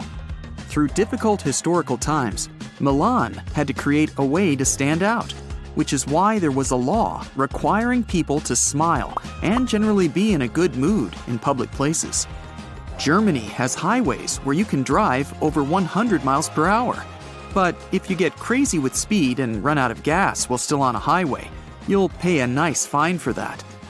Are you 1 to 2 miles away from the gas station and want to get there on foot? Better not. That's another fine. Germans make it your responsibility for filling your car, and walking along the highway is not that safe, as is leaving your car on the side of the road. A Winnie the Pooh t-shirt. Ah, that brings back some good old memories. Well, memories are sometimes better left at home. Since Winnie doesn't wear pants, Poland decided to ban this character, so you can't have it on your clothes, around schools or playgrounds, no matter what age you are. Just in case you ever wake up and decide it's time to do some hiking in Switzerland without your clothes on, don't. For some unknown reason, some travelers made this type of hiking a thing in Switzerland a couple of years ago. So Swiss officials kindly ask you to keep your clothes on. Greetings from New Zealand. If you want to spend your Sunday afternoon flying with a rooster in a hot air balloon, you might have to find another country to do it, because here, it's illegal. Sorry. Staying in their neighborhood, in 1966, there was a law that prevented you from flying a kite in Australia in a public space if that bothered other people. Luckily, 1966 was a long time ago, so no one will remember this if you decide to have some flying kite fun in a park. Hopefully. While you're there, you can't tie your goat to your vehicle. Also, no dressing as Batman and Robin. You don't want to prove to law enforcement you're not actual vigilantes, right? In some cities, taxi drivers must have a bale of hay in their trunks at all times. At least, they had to until 1980. This law came from the olden days, when horses were still all the rage. And you can't just fill a horse with fuel now, can you? Moving to the United States now. If you're in Washington, don't even think about going after Bigfoot. They passed a law in 1969 where Bigfoot was proclaimed to be an endangered species. So, they didn't say anything about the Yeti though. In Vermont, there used to be a rule prohibiting clotheslines, as some people voted against unsightliness of others' linen and underwear hanging in everyone's view. That's why they made a new regulation. You can't forbid people to put up clotheslines. One rule against another. Yep, that should work. Shh, can you hear that? Someone's talking behind this door. Oh, I wonder what they're saying. Stop right there! At least if you're in Oklahoma. The law says you can't secretly wander around and accidentally overhear someone's conversation and then repeat or publish it later. So if you have anything to share, go tell it to the people of Oklahoma. Your secret is safe there. If you ever take a walk in Nevada and then decide to lay down on the sidewalk and take some rest, think twice, since that's illegal there. Don't sit either. You won't get away with it. Nuances, you know. If you're from Baltimore, Maryland, remember not to bring your lion to the movies. I know the big cat wanted to see it badly, but rules are rules. Also, while you're there, remember a couple of more things you shouldn't violate. No saying bad words in public places. No eating while swimming in the ocean. And no sleeveless shirts in public parks. You shouldn't throw bricks onto a highway in Iowa, unless you get written permission from the city council. Well, when you think about it, it's fair enough. If you don't feel like looking at large shiny billboards all over the city, go to Hawaii, since they banned those in 1920. Well, definitely not the only reason to visit Hawaii, but it's good to know. Meanwhile, other states like Vermont and Maine followed suit and are proud of it.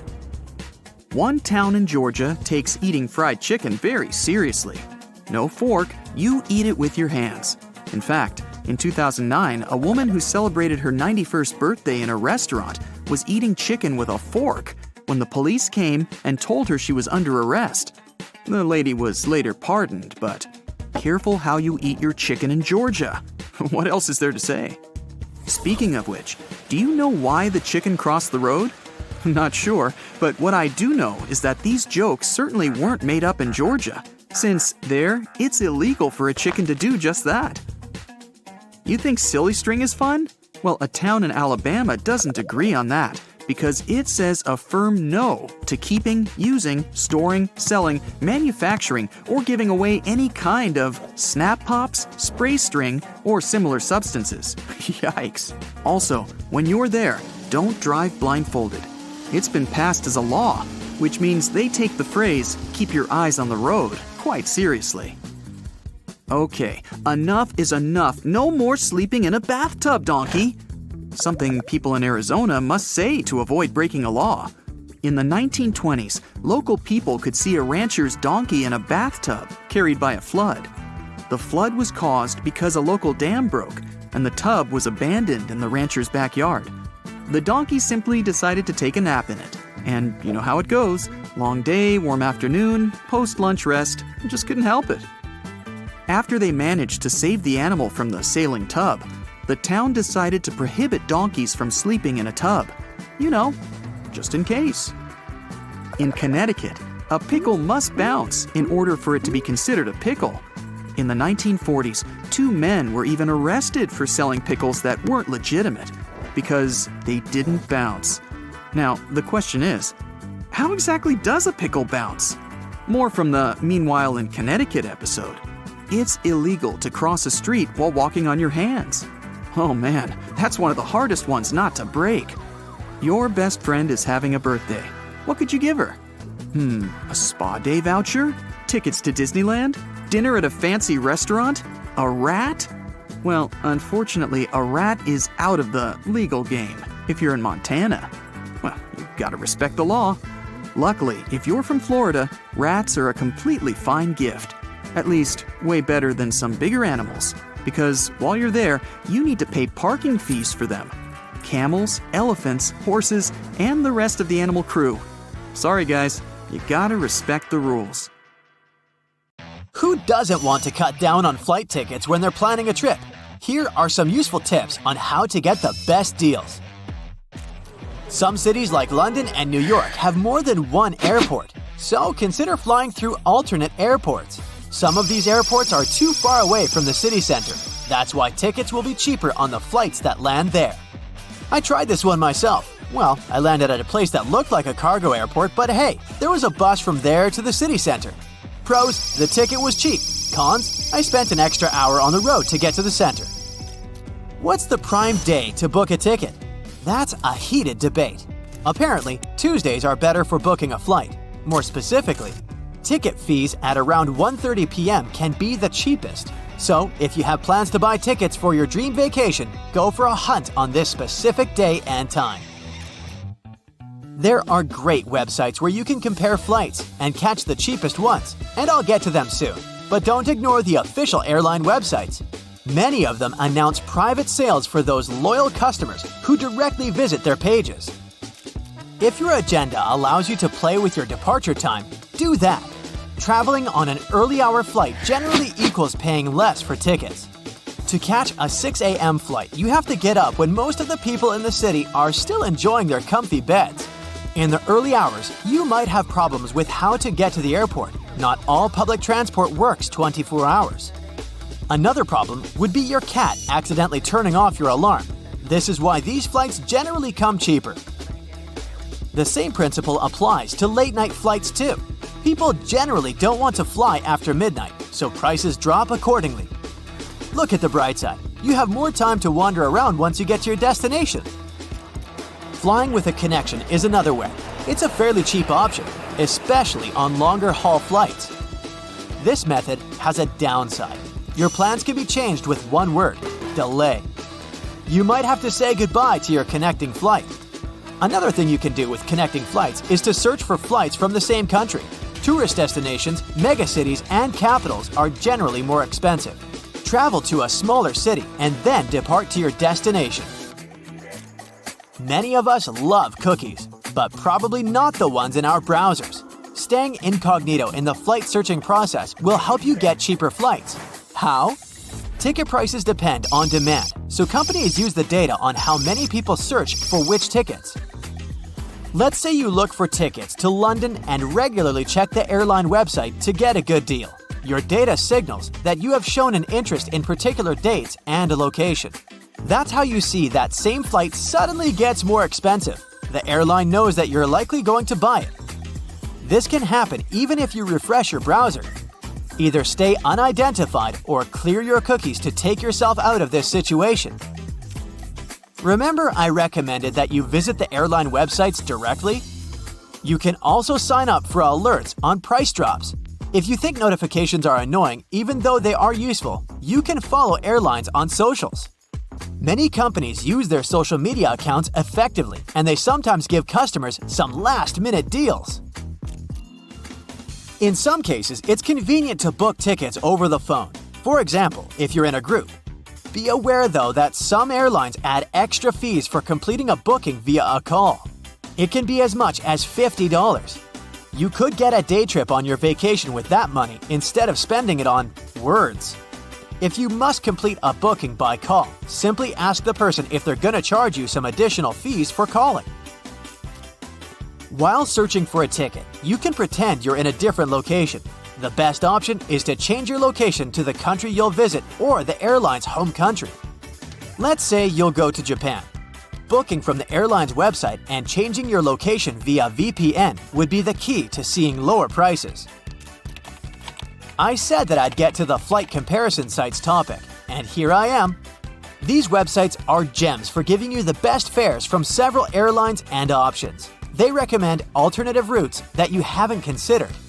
Yet again, before clicking the confirm button, take a few seconds to check the airline's website. Booking directly and cutting out the middleman's fee can be a wiser option. The other potential benefit is reliable customer service. With some airlines, booking via a third party will turn this process into a tangled headphone cable like there's no tomorrow. I'll share a strategy for getting an entire row for yourselves. Imagine you're traveling with your BFF. One of you should book the window seat and the other one book the aisle seat. Other passengers will likely go for other seats and avoid the middle seat. This method cannot always work, though. If the plane is fully occupied, there'll be some unlucky person in between you. If someone books that middle seat, you can always offer them the aisle or window seat and continue to sit with your BFF. The second option is booking seats in the 13th row. Well, 13 doesn't have a good reputation, as it is superstitiously considered unlucky. Chances are, no one else books a seat from this particular number. This one is a gift to you for all your efforts to get the best possible deal. Good job you're in the airport. You're watching your favorite show while waiting for the gate to open. Boom! An hour of free airport Wi-Fi is over. Here's a loophole to double it. Roll back the time on your device. When you change the time zone back an hour, the system won't understand it, and it'll allow you to use it for another hour. My 14th point is about safety. Did you know that you shouldn't swap seats before the plane takes off without letting the flight attendant know? This rule applies to changing your seat with a person from a different row, not to the person next to you. This can cause the plane to make an emergency landing. The reason is related to weight and how it's distributed. Every plane has a takeoff weight limit. This number comprises things like fuel, luggage, and passengers. Flight attendants look out for the potential weight distribution. A pilot explains it like this. If you move some seats without asking them, you might cause an imbalance on the plane. If you ask the flight attendants if you want to change seats, they'll let you do it after takeoff. I mean, people get up and move in the plane all the time, so this isn't like you can't change your position at all, but it can be dangerous to do so without confirmation. Here's a fun fact. The black box, as its nickname, is not black. It's bright orange. Flight Data Recorder is its official name, and it's orange so that in case of an accident, the rescue team can spot it easily. Where do you think is the dirtiest place on the aircraft? Not toilets, not seat holders, it's table trays. There are more. The cozy blankets you ask for from the flight attendants aren't so clean either. According to a report, some airlines wash their blankets only once a month. Now that you know the tricks, you can plan your trip at a perfect price and maybe bring your own blanket to the plane. Sit back and enjoy the flight. Good things come to those who wait. Now, carefully arranging your used towels isn't the best thing to do in a hotel. You're just not helping. The general rule is, dump them somewhere like the bathroom floor or in the bathtub. Then the staff can see that they need to change the towels. If you keep them all nice and folded, the staff may just get it wrong and leave them as they are, thinking that they're still fresh. You're on a low-budget trip and you brought along some appliances, so you can cook right there in the hotel. Not a big deal. But if there's only one outlet and you want to boil some eggs in your electric kettle, maybe don't. First, you never know what capacity the outlet has. It might even set off the hotel's fire alarm. Just stick to sandwiches or something. Of course, you can boil water for some ramen noodles, but if you feel like a slice of fresh, crusty toast, never try to make it with an iron.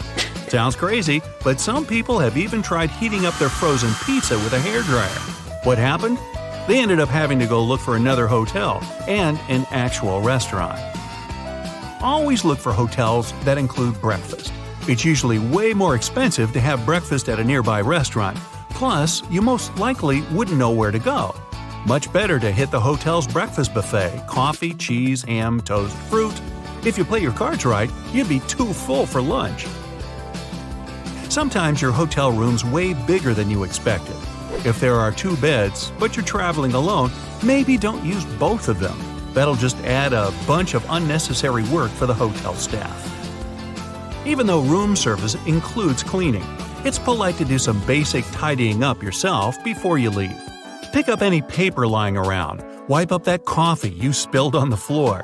Don't make the bed though. The staff's going to replace the sheets no matter what. Plus, if you make the bed right after you get up, you're just actually creating a lovely dark environment for tiny dust mites. Yeah, bugs might be a real issue. Even the best hotels with the best staff can be powerless against those little guys. Put your luggage in the bathtub first. It's the cleanest place in the room. Then check the place over for bugs. If you don't see any, start unpacking. So, no bugs. But what about mold? The most common way for mold to get into a hotel room is if you chuck your wet towel on the bed and go out for the day. You might get back to an interesting smelling room. If you're going to be traveling a lot and plan on using the same hotel chain more than once, don't try to trick the hotel into thinking you never drank that soda from the minibar. Yeah, a can of soda might cost you double what you'd pay at the gas station, but you don't want to get put on the hotel's naughty list. This one sounds hilarious, but still, no one should ever be boiling their socks or any other item of clothing in the kettle that comes in the hotel room. Some hotel managers claim to have seen it happen. Just send your clothes off to the hotel's cleaning service people. If you love sleeping on a thick pillow, ask the front desk for an extra one. Don't even think about moving that cushion from the couch. Chances are, it's never really been washed. Saying thank you is always polite, but a nice tip would go down even better. It's not that polite to leave your room service tip on the last day of your stay. Different people might have been cleaning your room, so only tipping the last one's kind of unfair. If you decide to leave your tip on the very last day, leave a note along with it to make sure they share it with their coworkers. You can also tip the parking valets when you drop off and pick up your car. And in general, don't be shy. You can tip a door person, a porter. Those small tips can add up, and they'll be really grateful for any extra cash. Taking reusable items from your hotel room as a souvenir is a big no-no, though it's okay to grab those shampoos, conditioners, lotions, soap, combs, sewing kits. That stuff can save you an emergency. Leave those towels, glasses, and dishes behind for the next guest. If your room has the bathrobe of your dreams, you can always go to the front desk and ask if you can buy one. If you try to take one with you without asking for permission, chances are your credit card is going to be charged for it later. By the way, don't dry hotel towels out on the balcony. If you end up saying goodbye to one of them just because the wind took it away, or was it some shady neighbor, you'll be the one who's going to pay for it. They're just plain white towels, but they can be pretty pricey. Don't be too shy to call down to the front desk and ask for a late checkout. It's probably not a big deal for the hotel, but it might make all the difference to you. Hotels know you might be more likely to choose them again or leave a nice tip if they give you a few extra hours in your room. If they say no, well, at least you tried. One thing you can do to help the staff out when you leave is to air out your room. That small step is one of the most time-consuming things they have to do, and they have to clean the rooms really fast. Just leave the windows open to freshen the room up a bit. If it's really hot outside, you can even leave the air conditioning on. Just don't do both at the same time. Leave the TV remote on the desk, any cutlery on the table, and all the chairs back in their places. It'll save housekeeping a lot of time. They're already in a huge rush. Imagine cleaning hundreds of rooms every single day. Accidents can happen anywhere, and it's okay if you accidentally drop a glass and it breaks. But don't try to get away with it. Give the front desk a call. They probably won't even charge you for such a minor accident. Plus, management might think the housekeeping staff broke it, and they might make them pay for a replacement. Never turn down a chance to join your hotel's reward program. It's usually free, and you can get it after your first stay. If you travel a lot, try to choose those big chain hotels that give you bonuses every time you book. You could get bumped up to a suite, get better Wi-Fi, a free gym pass, or even a free night. Beware of steamy showers. If you accidentally release all that water vapor into your room at the same time, you might trigger the hotel's fire alarm. They keep those things extra sensitive just to be on the safe side. So make sure you keep the door shut next time you steam up the place. If you're traveling with a pet, let the hotel know about it beforehand. Pet policies can differ from one hotel to another, and if you have a more unusual pet, better double check. It might be a pet-friendly hotel, but you probably can't show up with your pet peacock. If they say no, they'll usually be able to tell you about another hotel nearby. Trying to hide your little furry friend isn't the best idea. Dogs can be super noisy, so can cats, so can peacocks. You're going to be looking at a hefty fine if they catch you. Booking etiquette is a bit different now than it used to be. You used to have to confirm your stay at some hotels by writing them a letter. Nowadays, just make sure you have all your booking info handy on your phone. That'll make the front desk people pretty happy. If it's a big hotel, they might have hundreds of people checking in the span of a few hours. The front desk staff are usually super busy managing guests, deliveries, events, emergencies, a random peacock running through the lobby, and so forth. Just a nugget of advice, don't disturb them for every minor question you might have. Check out that booklet that's normally hanging out on the bedside table. The answer is most likely in there. Enjoy your stay. Let me continue my world tour, and now we're heading straight to Europe. Let's start our journey in Greece, a place with thousands of years of history. Even in modern days, there are still ancient ruins there that are being carefully preserved, and it's an interesting ride. The airport of Athens has a built-in museum with ancient artifacts. And here's how ancient and modern coexist there. Here's the view of the Acropolis from the street. A Spartan roaming the streets of Greece. A Redditor shared a photo of a modern building built right over the ancient ruins. The visitors can see the ruins through the glass. Greece is also very well known for its cats roaming the streets everywhere. This Redditor spotted a cat guarding the National Bank of Greece. These days, everyone is trying to reduce the usage of plastic. Some use paper straws and some go with glass straws. But this cafe in Greece offered to use macaroni as straws. I'm not sure if it's stupid or genius. Another user went to a restaurant in North Macedonia and got baffled when they served slices of pizza on waffles. Double win, a snack and no waste. In Romania, vending machines seem to be a thing. This one, for example, is a machine with ham. And here's a better one, a vending machine selling cartons of eggs. Scrambled eggs, probably. Europe is a place where old neighbors are modern, and this combination is mesmerizing. I'll show you. This Redditor shared a photo of a modern basketball court squeezed between 700-year-old walls in Croatia. And here's a photo from inside a grocery store. Look at these old columns. Modern problems require modern solutions. These traffic lights light up the ground so that people who store their phones could notice when the light changes. Italy is a work of art with thousands of years of history. I have quite a bunch of stuff for you from there. Some ruins date back thousands of years, and a lot of that gets preserved. A Redditor shared a photo of a lobby of a hotel that has a glass floor so that the ruins were visible. And these are the railing in an Airbnb. Even street signs are a work of art in Italy. Look at this one. Another Redditor shared even more designs. This Redditor showed a photo of a supermarket that is located in an old theater in Venice. Another user added one more photo of that supermarket. Since we're talking about supermarkets, apparently, pets are allowed there. There are even special carts to carry them. Cities are centuries old, and there are quite a few narrow streets, so post vehicles have to adjust to fit them. Here's one of them. Some cities have canals or are located on islands, so boats are a thing. This is a UPS boat at Murano Island. Europe is packed with countries. The city of Basel in Switzerland is located right on the border with France and Germany, so the airport has 3 exits. You can walk out of it to France, Germany, or Switzerland. Let's walk out in Germany.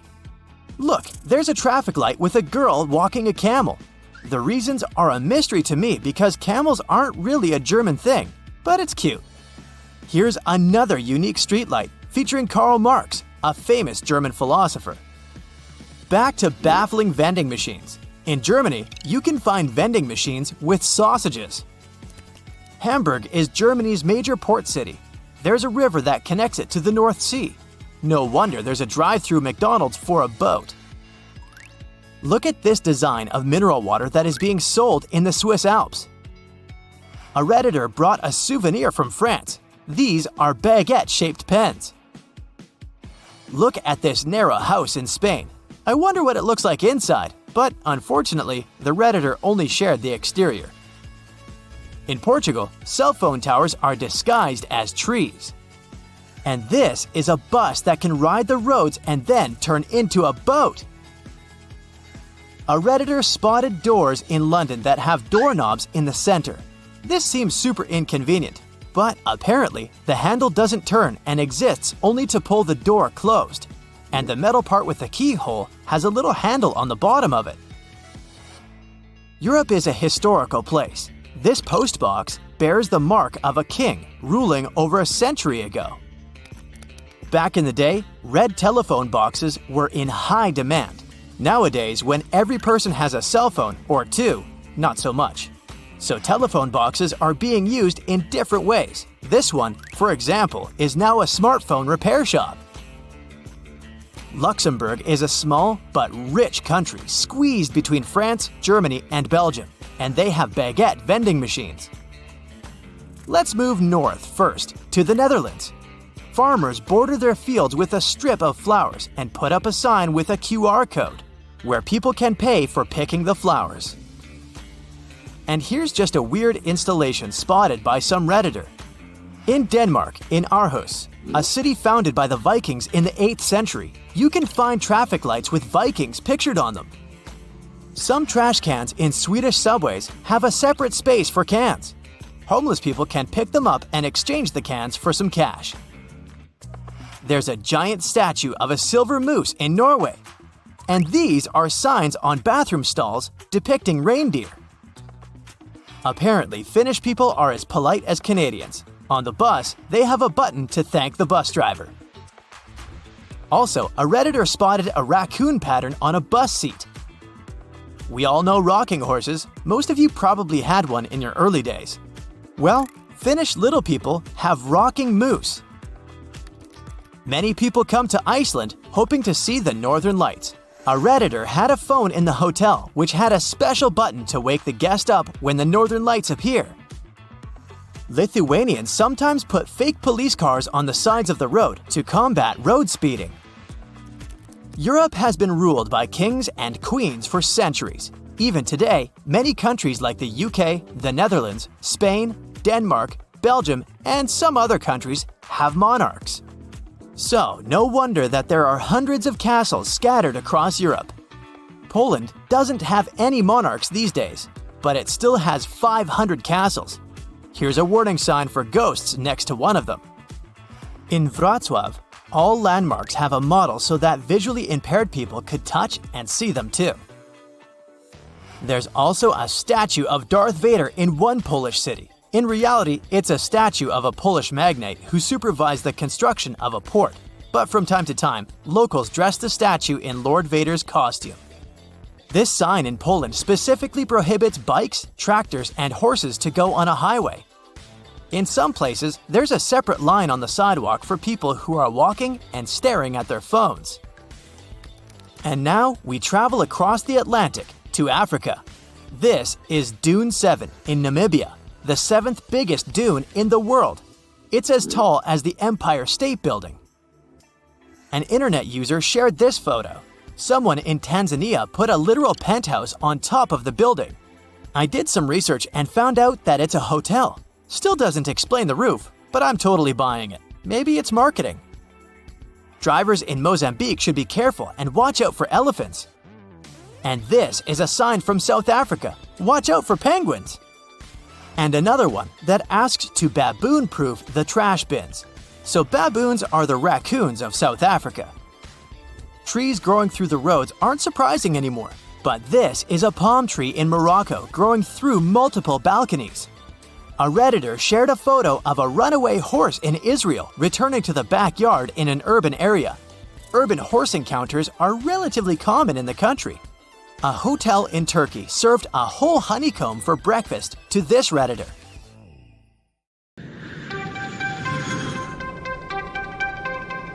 Seat pockets on planes are mostly filled with in-flight magazines, a plane safety guide, and information about the airline. But they're also home to all sorts of trash, grime, and bacteria that just don't belong there.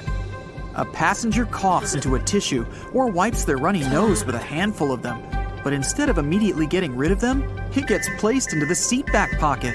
Now another passenger comes along on the very next flight, sitting in that same exact seat.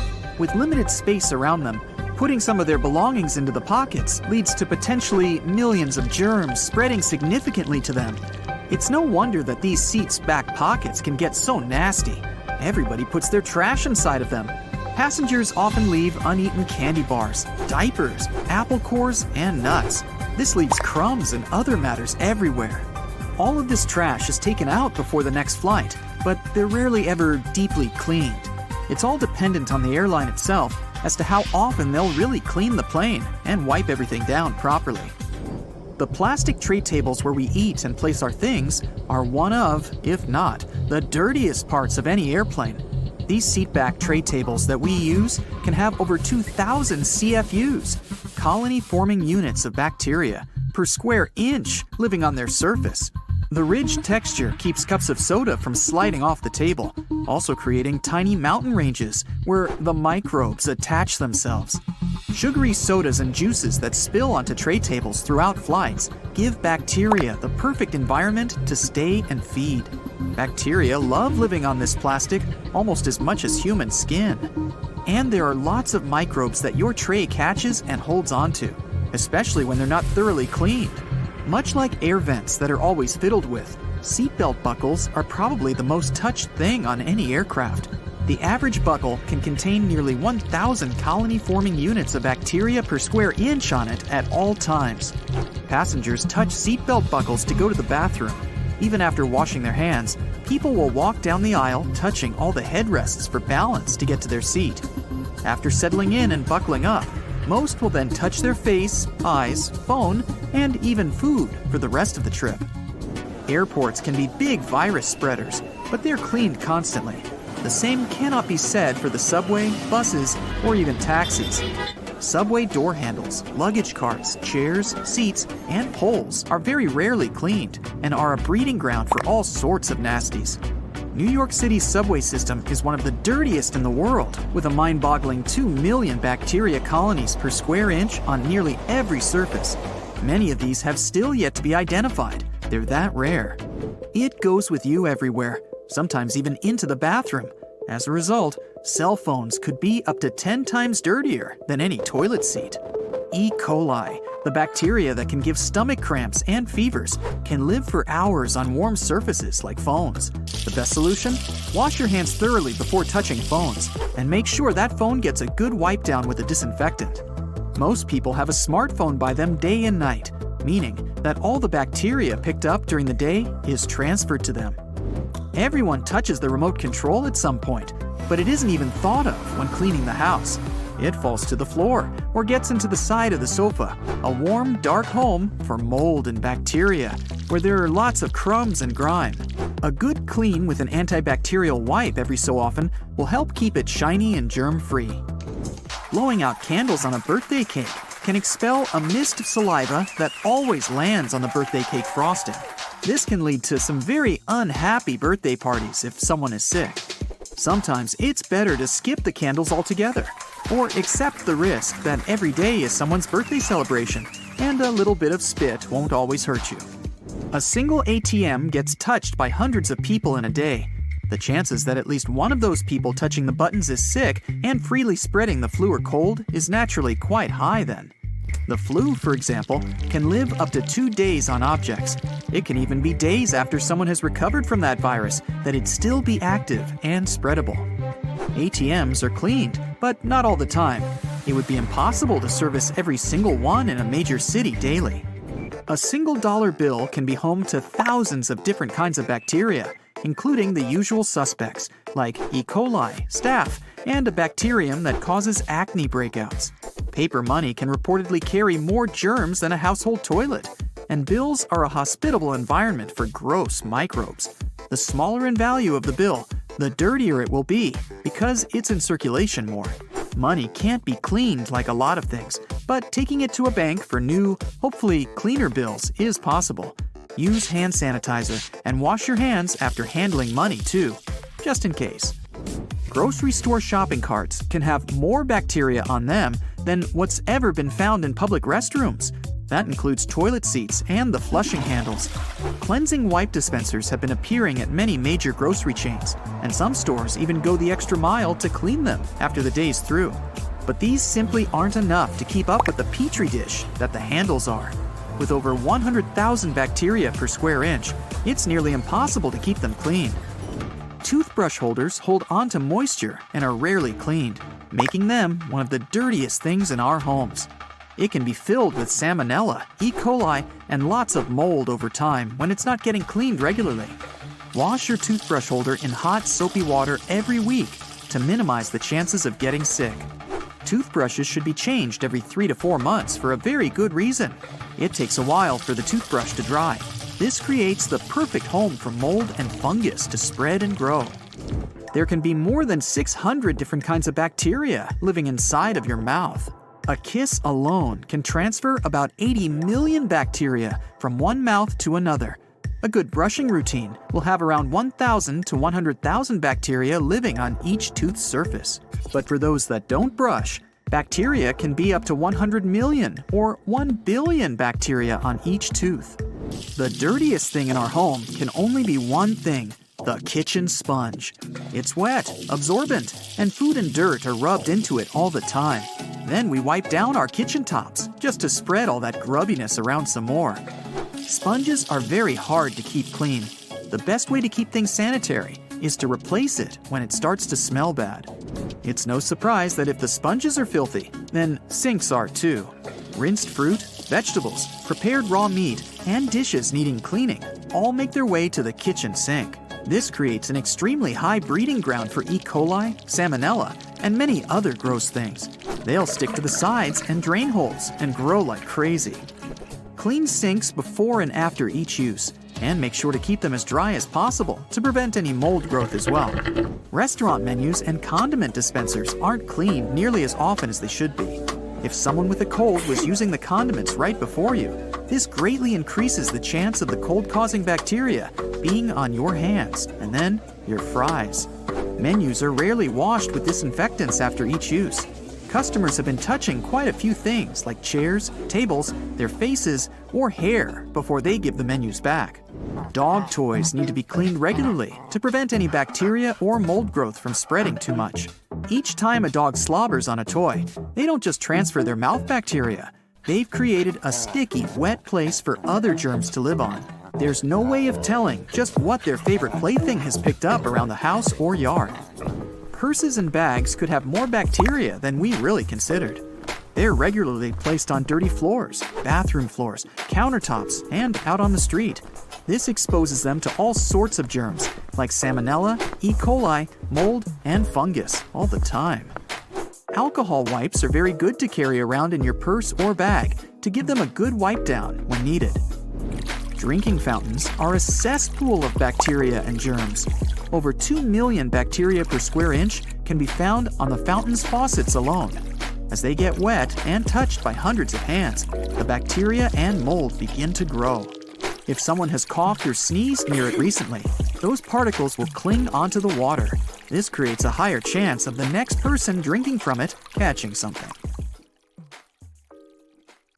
Behind those huge steel doors is one of the most guarded places on Earth.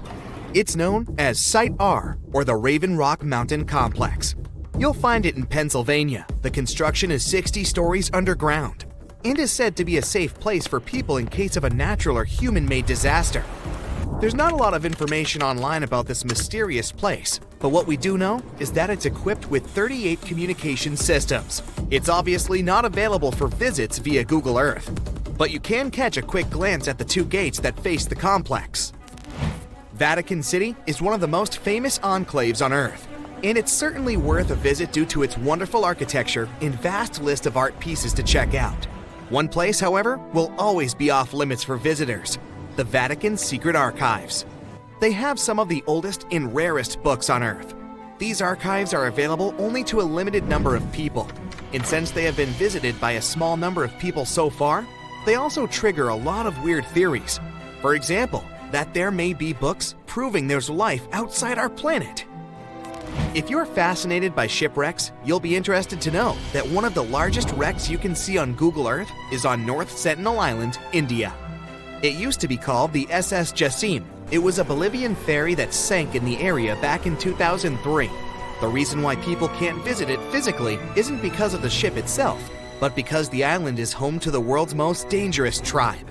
We don't really know how many people live there, but it was estimated that between 50 to 400 people call this place home. And they really don't like tourists. No person that tried to reach them survived.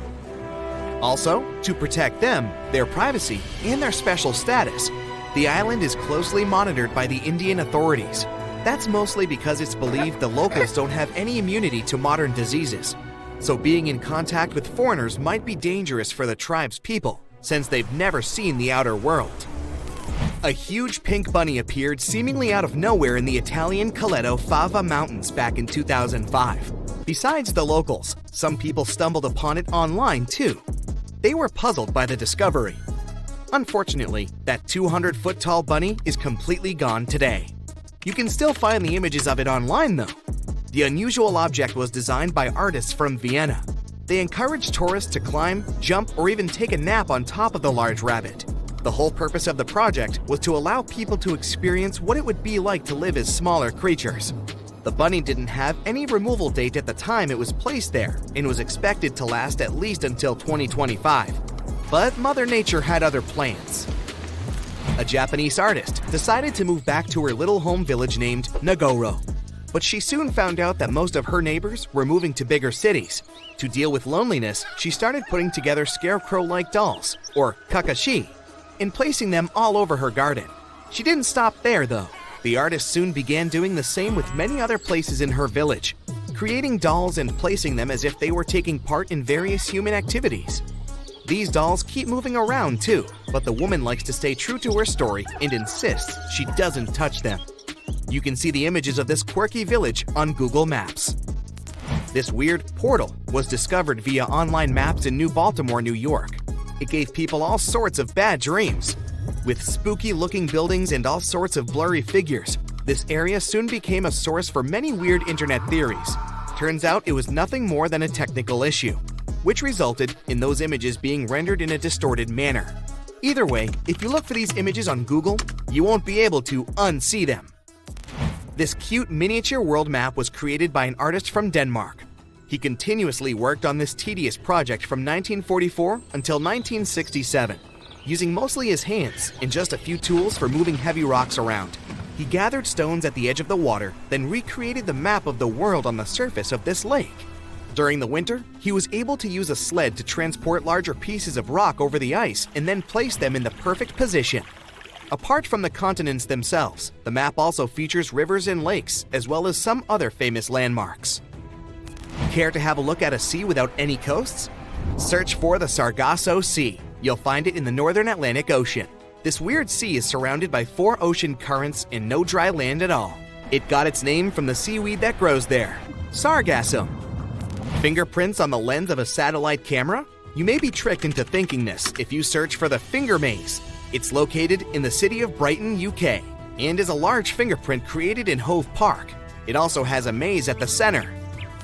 It can be really hard and time-consuming to look for wild animals on Google Earth, but the Geo browser does have a nice feature that can help if you're eager to see hippos and flamingos in their natural habitat.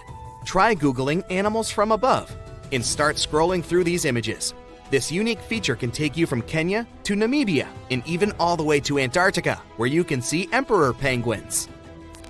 There are some places on Google Maps that, for specific reasons, aren't available for the online public, like the Royal Palace in Amsterdam. If you head over there via Google Earth, you'll see that everything around the Dutch Royal Palace is still visible, like the vegetation and roads, but the construction itself is blurred from all angles. That's probably because local authorities want to keep the unique views of the palace for the eyes of physical visitors only. The same goes for the Tantaco National Park in Chile. This one is a privately owned nature reserve that can only be seen on Google Maps from a distance. Once you reach a certain point, the zoom feature stops working. Some people say that since it's a nature preserve, it may be home to some endangered species, and extreme measures are taken for their protection. You know how a certain brand of fried chicken has a certain kernel on their logo? Yeah, you won't see any of these logos in high resolution on Google Maps. That's because the online map uses specific algorithms to detect people's faces and blur them out. As you can see, it's not always really that accurate. It's called Snake Island, and the Brazilian authorities prohibit people from visiting it. For good reason. You'll find the island near the city of Sao Paulo in Brazil. It's said to be home to over 4,000 snakes. Some of the most venomous types of reptiles on Earth call this place home. If that's not creepy enough, how about that some of them are so dangerous that a small drop of their venom can permanently damage the human skin? You can see the shape of the island on Google Earth, but the more you zoom in, the blurrier it becomes. Here's another cool thing you can do on Google Earth: time travel. Well, at least sort of. You won't be able to travel back in time and tell yourself to study more for that tricky exam, but you can see certain historical images of places you like. You can check if this feature works by looking at the upper left corner of the screen. If you can see a small icon with a clock, it may allow you to scroll some years back, but you can also see how sunlight affects Earth if you turn on the sunlight feature.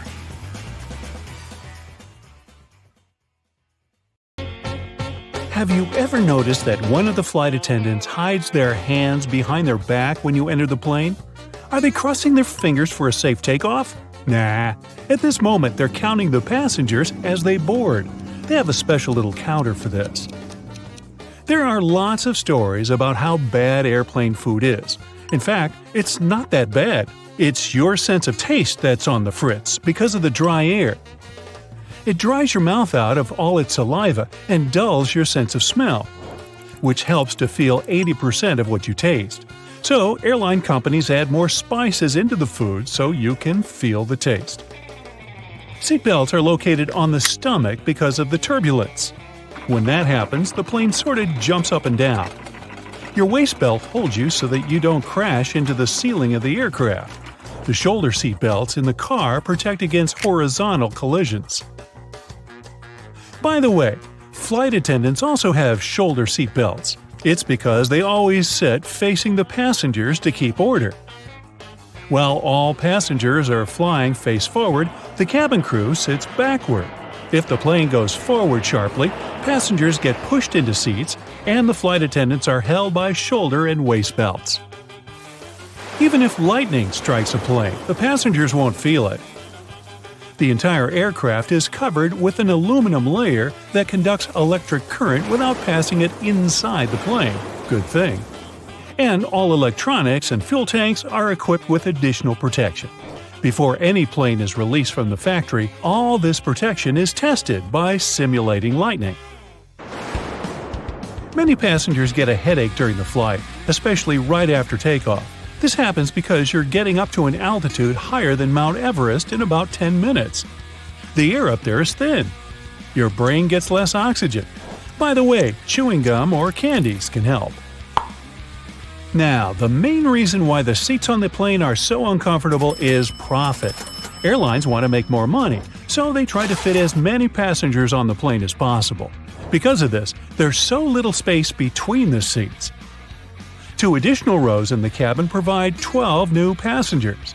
Also, companies make airplane seats lighter to spend less fuel.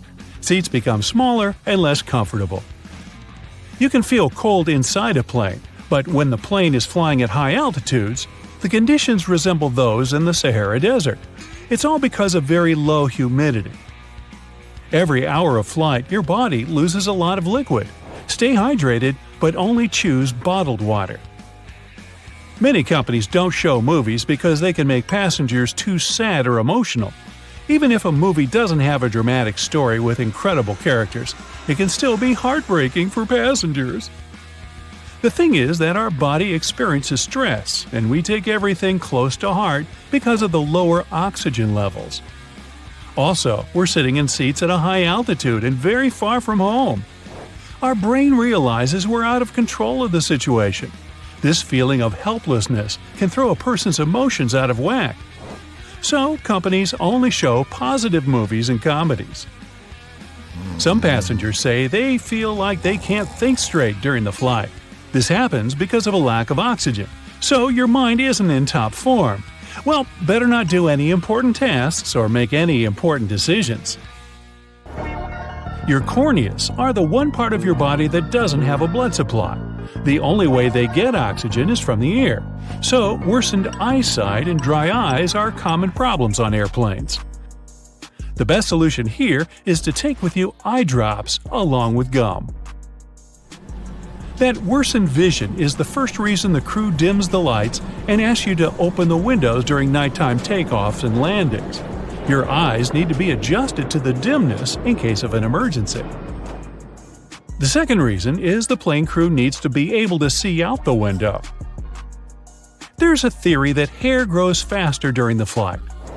Some people notice that little stubble appears on their faces after the flight, even if they shaved a few hours before they got on the plane.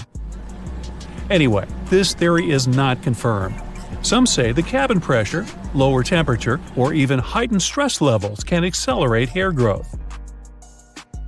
If you experience stress and get nervous right after you step on the plane, your best solution can be a little training. Go to the gym or make a set of squats before boarding to prevent stress. Also, a good workout compensates for the hours you spend sitting still. Airlines lose and send in the wrong direction several million lost bags a year. Almost half of the lost luggage is lost because of transfer issues. They may not deliver your suitcase just because of lack of time. A plane can fly away before loaders put your luggage there. When this happens, they might carry these bags to another flight. And when your bag goes to the wrong place, it can be taken by other passengers accidentally. If you want to find your lost luggage quickly, take a photo of it in advance and then show it to the airport workers. You can also buy a special GPS tracker and put it in your suitcase. It works for 6 days, and you can use your phone to locate your luggage wherever it is. Airport staff take unclaimed luggage to a special center. If the owner doesn't show up within 3 months, the things inside the bags will be put up for sale in specialized stores. There, you can find clothes, jewelry, and electronic devices. And of course, it all comes with a big discount. The rumbling noise you hear after boarding is not my stomach. It is luggage being loaded on the plane. The compartment is right under the cabin of the aircraft, so it sounds quite loud. Aircraft tires can withstand pressure 4 to 5 times more than a plane actually gives them during landing. The metal wheel is more likely to break than the tire. Pilots also have different meals. This is necessary to reduce the risk of food poisoning. The flight can go well even if one of the pilot feels bad because of a stale burrito. If 2 pilots ate the same burritos, they could lead to problems. Oxygen masks drop down when the air pressure changes. At a certain height, there can be less air in the cabin. To prevent passengers from feeling this, they should put on oxygen masks. When pilots descend to a safe altitude, you can breathe without the mask again. By the way, masks only have oxygen for 15 minutes. This is enough for the pilots to descend to a safe altitude on which passengers can breathe. The wings of most passenger planes are located at the bottom of the plane. It's built this way because of the engine. It should be installed under low wings because it's closer to the ground and easier to repair. Another reason is that the wing should take a big part of the blow during a bad landing, and if the plane falls into the water, then the wings become a life-saving pillow. Fuel tanks installed in the wings are empty after the flight, and it helps to stay on the water too. The wings of cargo planes are located at the top to make it easy to load the cargo since the hull is located very close to the ground. Also, it helps to avoid getting debris into the engines in case when airfields aren't clean. Plus, this wing location has less aerodynamic resistance during the flight. Little triangles on the aircraft walls are special labels for flight attendants. The triangles mark special windows. You can see flashing indicators through these windows. It signals the landing gear is retracted and the flaps are closed. But for ordinary passengers, this is the place with the best view of the wings. Turbulence is a common thing during a flight, but usually it's so insignificant most passengers don't even feel it. Strong turbulence is rare. By the way, turbulence is just hot and cold air affecting a plane. For better understanding, imagine a big balloon people fly on. Remember the flamethrower installed under the ball? It heats up the air and the hot air raises the ball up.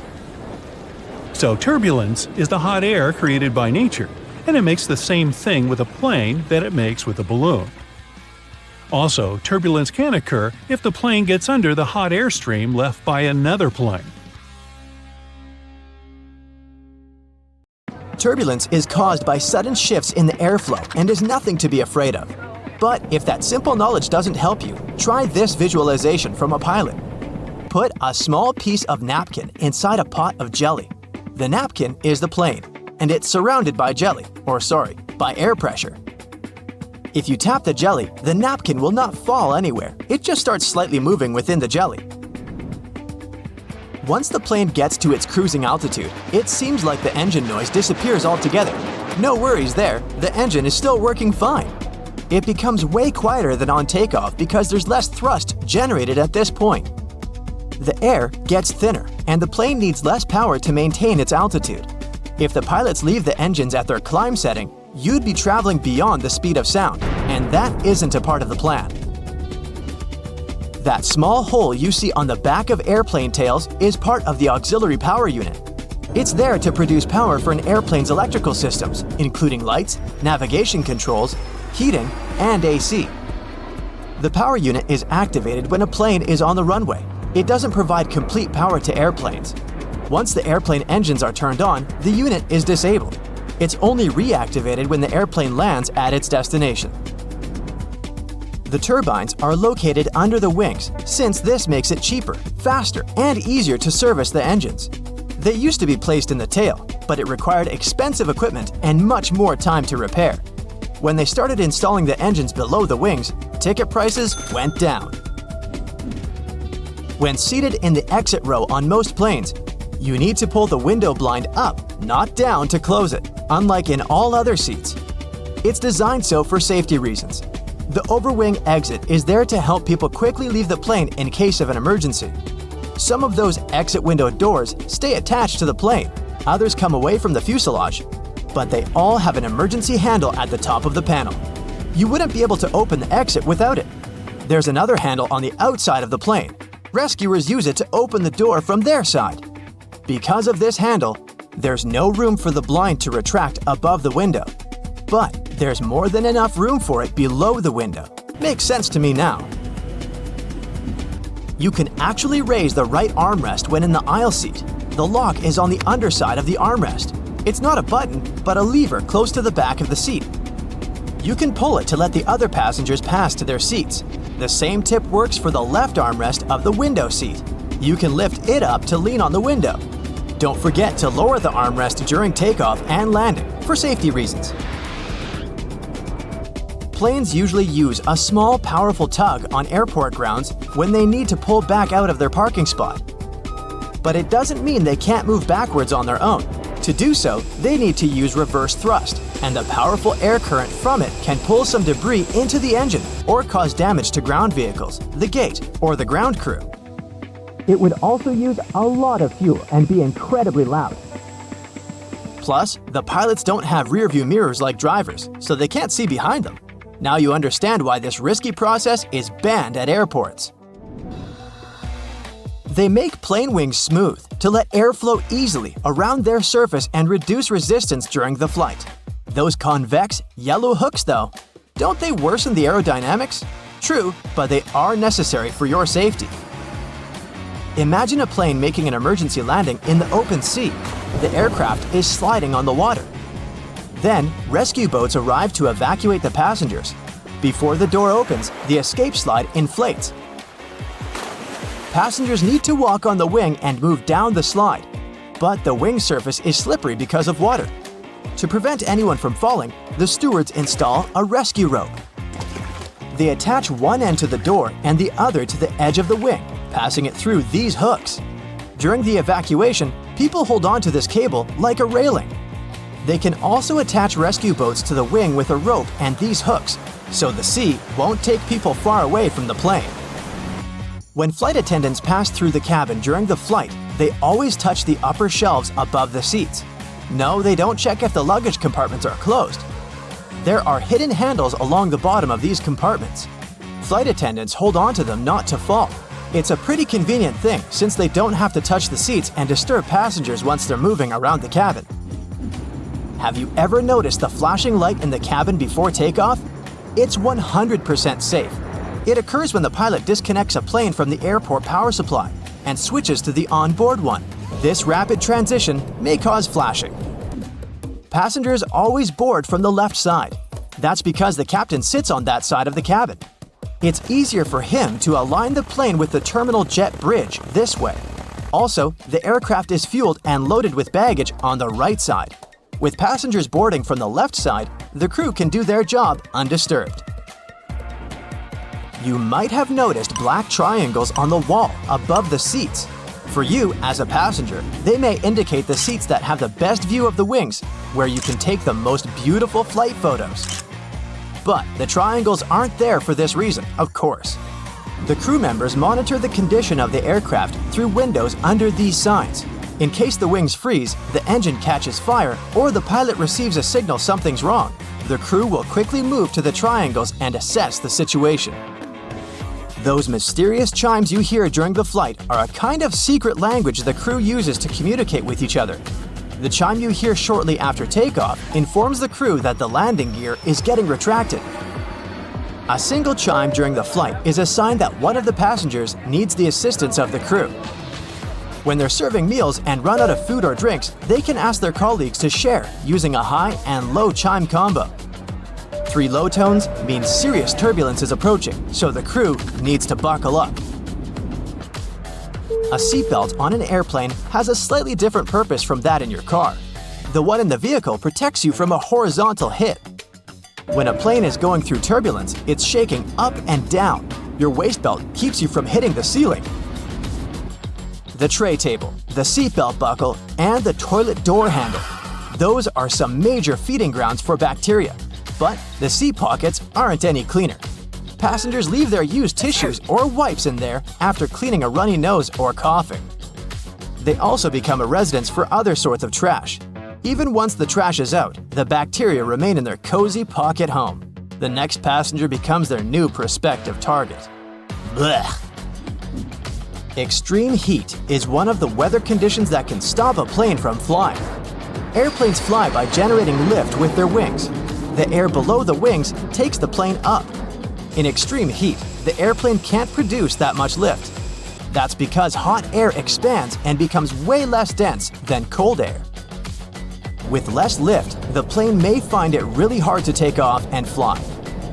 Electronics will unlikely respond well to extreme heat or humidity, and the AC system may fail. Smaller jets can't operate at a temperature of over 118 degrees Fahrenheit. Larger Airbus and Boeing planes perform the best below 126 degrees Fahrenheit. Airports are some of the most visited and, at the same time, mysterious places out there. So, let's see what's going on behind the scenes and what secrets airports hide. At some airports, there are special people called profilers. Such people bring to life a special program called SPOT Screening passengers by observation technique. They analyze your mimics, gestures, and behavior in order to detect suspicious people. Their job is to notice nonverbal signs of anxiety, people licking their lips, itching, or looking around a lot. If a profiler notices a person acting in an unusual way, they can invite them for an inspection. There, they talk to this person, trying to find out more about them and confirm, or not, their suspicions. Airport agents might also be watching you all the way from the security check to your gate. Some airports have facial recognition scanners that can easily track you. They're equipped with special software that compares passengers' faces with their IDs. Keep in mind that if you don't charge your laptop before the flight, it may be confiscated. It's not uncommon for an airport security officer to ask you to power your device up. If you fail to do it, your gadget can be taken away for an additional check. For safety reasons, it's crucial to make sure that it hasn't been tampered with or modified in a way that can cause harm during the flight. Packing an electric brush in your check-in luggage may land you in trouble. Brushes produced by some brands have lithium batteries inside, and those can potentially lead to serious problems in the air. That's why leaving your electric brush in your checked suitcase isn't an option. But you're allowed to store them in your carry-on bag. At the same time, if your device runs on AA batteries, you can put it wherever you want. Anyone who's ever traveled by plane knows about the no liquids rule, but not everybody knows that this rule also applies to peanut butter, toothpaste, creams, lotions, liquid makeup, lava lamps, snow globes, some kinds of medications, deodorant, and even gel shoe inserts. Now, let's go outside for a while and look at those landing spots. Airports charge airline companies huge fees for landing on their runways on certain days and at particular times. But the most interesting thing is that the landing spots can be bought and sold. For example, in 2016, Oman Air paid Air France around $75 million for one early morning arrival slot at London Heathrow Airport. You must have noticed that airfare has increased over the past decade. That's because of the extremely high prices of landing slots. Dispatchers don't only control the planes in the sky, as you can often see in the movies, but they also look after their movements on the ground. They also control the lighting on the runways.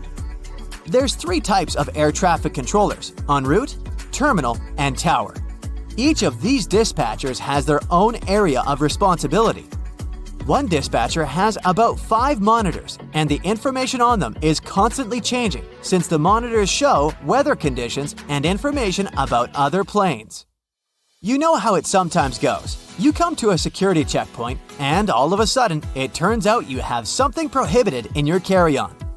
But worry not, you still have a chance to save your favorite penknife. At some airports, there are on-site postal services, and you might have an opportunity to mail your belongings to any address you provide. But the mailing fees are pretty high, plus certain items are prohibited, and the postal service won't deliver them. Airports can be selling your lost luggage right now. Of course, I don't say that there's no chance for you to get back your suitcases that's traveled to a different destination, but just as likely, you might not see it again. In this case, an airport has the right to sell your misplaced belongings at an auction. Most airports have an annual lost luggage sale. After paying an entry fee, you can bid on electronics, clothes, bags, and other stuff. While flying, you might have a celebrity on board, but you won't know it. Large airports have separate check-in and security procedures for celebrities. They often board the plane directly through a hidden door located beside the jet bridge. Some airlines also use cool cars to transfer VIP passengers from the terminal building to the plane. At the same time, most people come to the airport well ahead of time. And the most popular activity while waiting for a flight is wandering through the duty-free zone. And even though people rarely plan to buy anything there, different products end up in their shopping baskets. That's because lots of airports are designed in a special way that makes people feel relaxed and at ease. I'm talking about all those huge windows, a lot of light, massage chairs, and comfortable seating areas. And statistically, calm passengers are 10% more likely to spend money on retail, duty-free, and food. Designers put a lot of thought into airport layouts. It helps to ensure the smooth flow of travelers. And the main point here is easy navigation that can prevent people from getting lost. This is achieved through subtle but very effective design cues. And placing duty-free zones between security checkpoints and boarding gates is one of them. They supposedly help you relax after clearing security and lead you where you need to go. But speaking of food, a celebrity chef restaurant at the airport might not be as good as it would be if you were visiting the real thing. Not chefs themselves, but special restaurant companies are responsible for airport outlets. One of the reasons is the extremely strict security that surrounds airport deliveries, including food. You may still have a nice meal, but it won't be the same. Now, I'll tell you about one more way airports manipulate you into spending your money. They make you walk through the shiny duty-free stores straight after the security check. But the most curious thing is that the walkway through such stores usually veers to the left. That's done because most people are right-handed, which means they use their right arm to pull their luggage and are more likely to look to the right while passing through the stores. And the duty-free zone veering to the left leaves more space on the right, where passengers are more likely to look. Oh, and have you ever noticed how many mirrors there are at airports? Mirrors are strategically placed there to make airports appear larger and create an illusion of more space. This in turn helps to reduce the feeling of claustrophobia and makes the airport experience more comfortable for travelers. If you have an opportunity, don't exchange cash at the airport. You'll never get a good rate there. Those who didn't buy local currency in advance can instead order it online and collect it at the airport. Some services only need a few hours' notice for such an order, or it might even be better to use an ATM to withdraw some cash at your final destination. Now, have you ever paid attention to airport codes? The most often used are 3-letter codes. Why this number? Back in the 1930s in the USA, pilots used the National Weather Service's 2-letter city codes to refer to airports. But soon, the number of airports in the country outgrew the number of such codes. That's why airlines expanded this system by adding the 3rd letter. It was usually X. That's how LA, Los Angeles, turned into LAX. But even though there shouldn't be 2 airports with the same code, some of these codes sound so similar you could easily mistake one for the other. For example, look at this airport with the code CGP in Bangladesh. And here we have CPG. It's the code of an airport in Argentina. It's dangerously easy to fly to the wrong place, so pay attention. That little yellow hook you can see from the airplane's window if you're sitting next to the wing is there to help you in case of an emergency landing. Inflatable slides can only be deployed from the emergency exit doors in the front and the tail of the plane. In the middle, the passengers would have to walk right out on the wing and get to the ground from there. But jumping from the plane wing isn't safe because it's just too high. And here's where those little yellow hooks come in handy. The flight attendants tie ropes from the doors and through the loops for the passengers to hold onto. This way, everyone can safely get to the ground without injuries. Now, you want to try to avoid cozying up under airplane blankets. Some airlines only wash them about once a month. Better use your own travel blanket, a scarf, or a jacket. And always remember to wear your shoes while walking around the plane. That carpet on the floor can't and won't be cleaned to perfection between flights. It's just too much time and effort for the cabin crew. The dirtiest place on a plane isn't the bathroom. It's your tray table. It has 8 times more bacteria than an onboard toilet flush button. Now, in case of emergency, oxygen masks only have enough airflow to last for about 15 minutes. Luckily, it's just the amount of time a plane needs to find a suitable landing place or to at least descend to the altitude where people won't need oxygen masks anymore. You may wonder why you're asked to lift your seat back and close your tray table before takeoff and landing. but it's for your own safety. A reclined seat is comfy for you, but it makes it harder for the passenger behind you to get out of their seat, which is crucial in case of an emergency. The lower tray table is the same way, only this time it's you who won't be able to stand up fast enough if anything happens. Besides, the tray table prevents you from assuming the secure position in the event of an emergency landing. This position requires you to bend over in your seat, put your head between your knees, and cover the back of your head with your hands. Imagine doing that while your tray table is open. If you look around the cabin, you'll notice little black or red triangles around the midsection of the plane. These stickers let the flight attendants know where the airplane wings are located, so they can immediately look out the right window to see if something is amiss outside. You shouldn't lower the window shades while taking off, taxiing, or landing for 2 reasons. First, the flight attendants must always be able to monitor the situation outside, and open shades help them with that, obviously. Second, if something's gone wrong on board the plane while it's on the ground, for example, a fire, the ground crews won't be able to see it and evaluate the situation before going in unless the windows are open. That tiny hole you see at the bottom of any airplane window isn't there to scare you nuts. In fact, it helps keep the pressure from the inside and the outside of the window equalized. The hole itself is only made in the second layer of glass, and there are 3 of them overall, which also helps with security, by the way. Even if the outer glass breaks, there will still be 2 more to keep you safe. Now, you might see flight attendants touching the overhead compartments while they're walking along the aisle, but that's not exactly what they do. Right beneath the compartments, there's usually a handrail that goes all the way through the cabin, so you can also use this trick to stay firmer on your feet in the aisle. The pilots dim the lights in the cabin during nighttime, not for you to get cozy and sleepy. Our eyes have a hard time adjusting to darkness in the first few minutes of sudden lights out. And in the case of emergency, every second matters.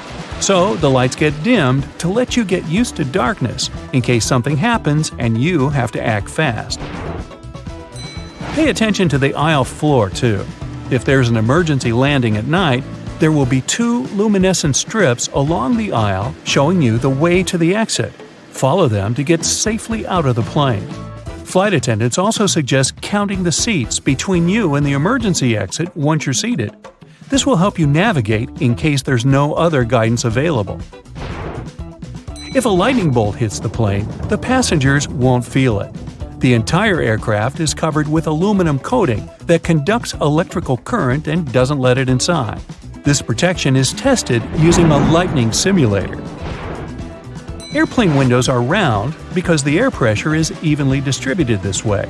If the plane's windows were square, strong air currents would accumulate in the corners of the windows, depressurizing the cabin, and that's bad. Don't think you become untouchable if you go to the airplane toilet. The bathroom door can be opened from the outside. There's usually a small latch at the top of the door that allows cabin crew to get you out of there. It's useful for both getting to people doing something suspicious in the bathroom and helping those who don't feel well and, for example, collapsed while in the toilet. Yeah, let's avoid doing that. The plane's wings flash red and green lights at night to show the direction the plane is heading in. A green light is always on the right wing, and a red one is on the left. Aircraft tires are designed to withstand 4 to 5 times more pressure than they actually experience upon landing. The wheel is more likely to break than the tire. Pilots always have different meals. This is necessary to reduce the risk of food poisoning. The flight can still go well if one of the pilots has gone down because of a stale burrito, but not if it's both of them. And try not to both of you eat the fish. Some airlines don't allow pilots to have beards. Facial hair can prevent securely fitting the oxygen mask, and pilots must always remain conscious. The seats are blue in most aircraft because this color soothes people. It's also easy to keep clean. The rumbling noise you hear after boarding the plane is luggage being loaded on the plane. The compartment is right beneath the cabin, so it can sound quite loud sometimes. On most flights longer than 7 or 8 hours, pilots have access to a specially designed rest seat in or near the cockpit.